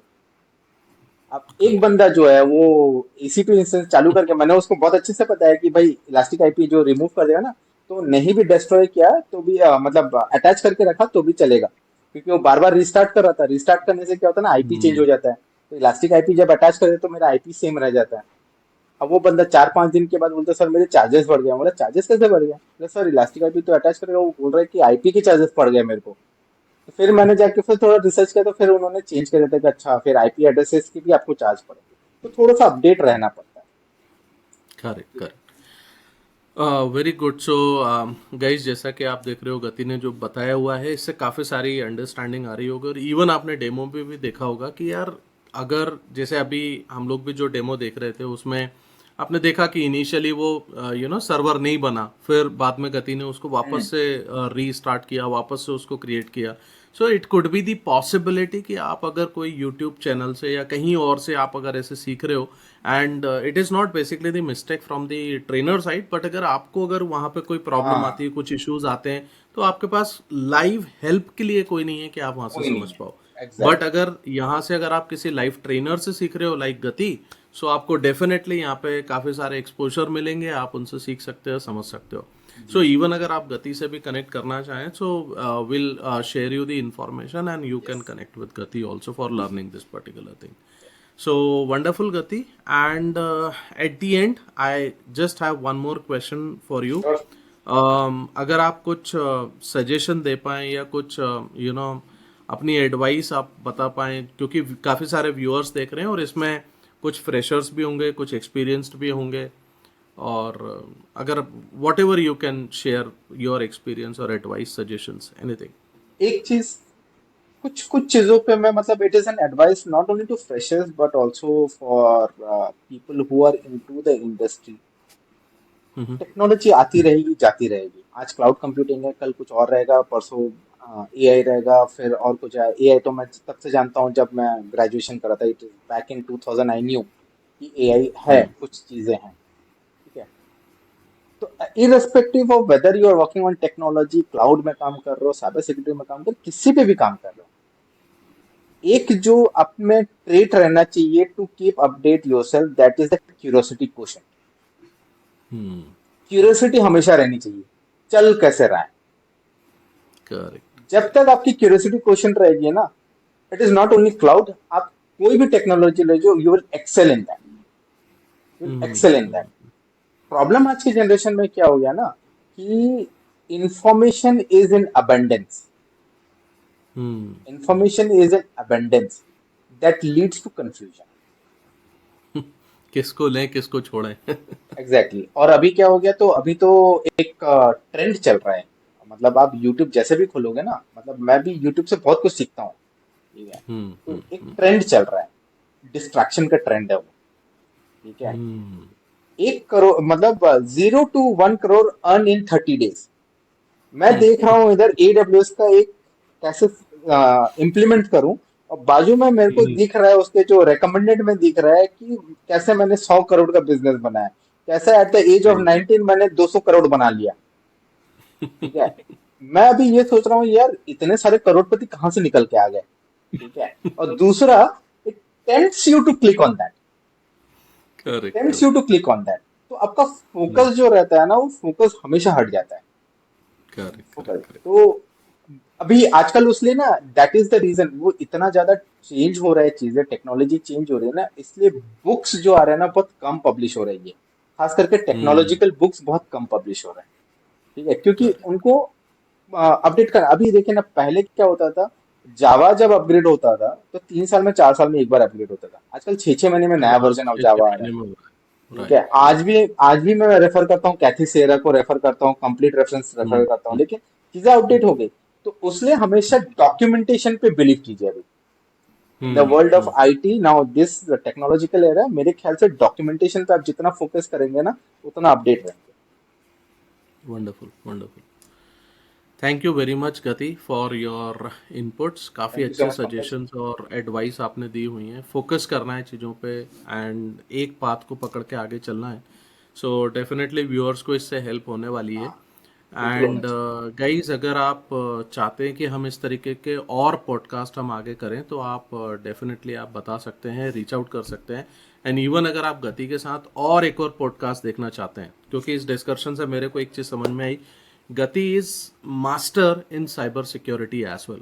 So if you really want to see the podcast on cyber security, please comment us and just type CS podcast. अगर मेरे को 1000 कमेंट्स CS पॉडकास्ट के मिलते हैं, then I will definitely bring you the podcast on cyber sure security sure, also. I love right. To do that. Thank you very much Gati, thank you very much for thank you your so much input. Pankaj, thank you so much. अगर आपको इस episode में meaningful information मिली हो तो please video को like करो और दूसरों से भी इसको शेयर करो, ताकि उन तक ये सही इंफॉर्मेशन पहुंच पाए और उनकी भी हेल्प हो सके। चैनल को जरूर सब्सक्राइब करो और कमेंट करके बताओ कि आपको इस एपिसोड का कौन सा हिस्सा सबसे अच्छा लगा। शेयर करो कि मैं आपकी और किस तरीके से हेल्प कर सकता हूं। अगर आप गति के साथ साइबर सिक्योरिटी पे पॉडकास्ट और सुनना चाहते हो तो जल्दी से वीडियो के कमेंट सेक्शन में CS पॉडकास्ट मैसेज करो। If I will get 1000 post for this, हम आपके लिए जरूर साइबर सिक्योरिटी पे पॉडकास्ट लाएंगे। फाइनली इस एपिसोड को एंड तक सुनने के लिए आप सभी को दिल से धन्यवाद। आज के लिए बस सिर्फ इतना ही। मिलते हैं अगले एपिसोड में एक नए टॉपिक के साथ। Till then, thank you very much. Good luck. Bye bye.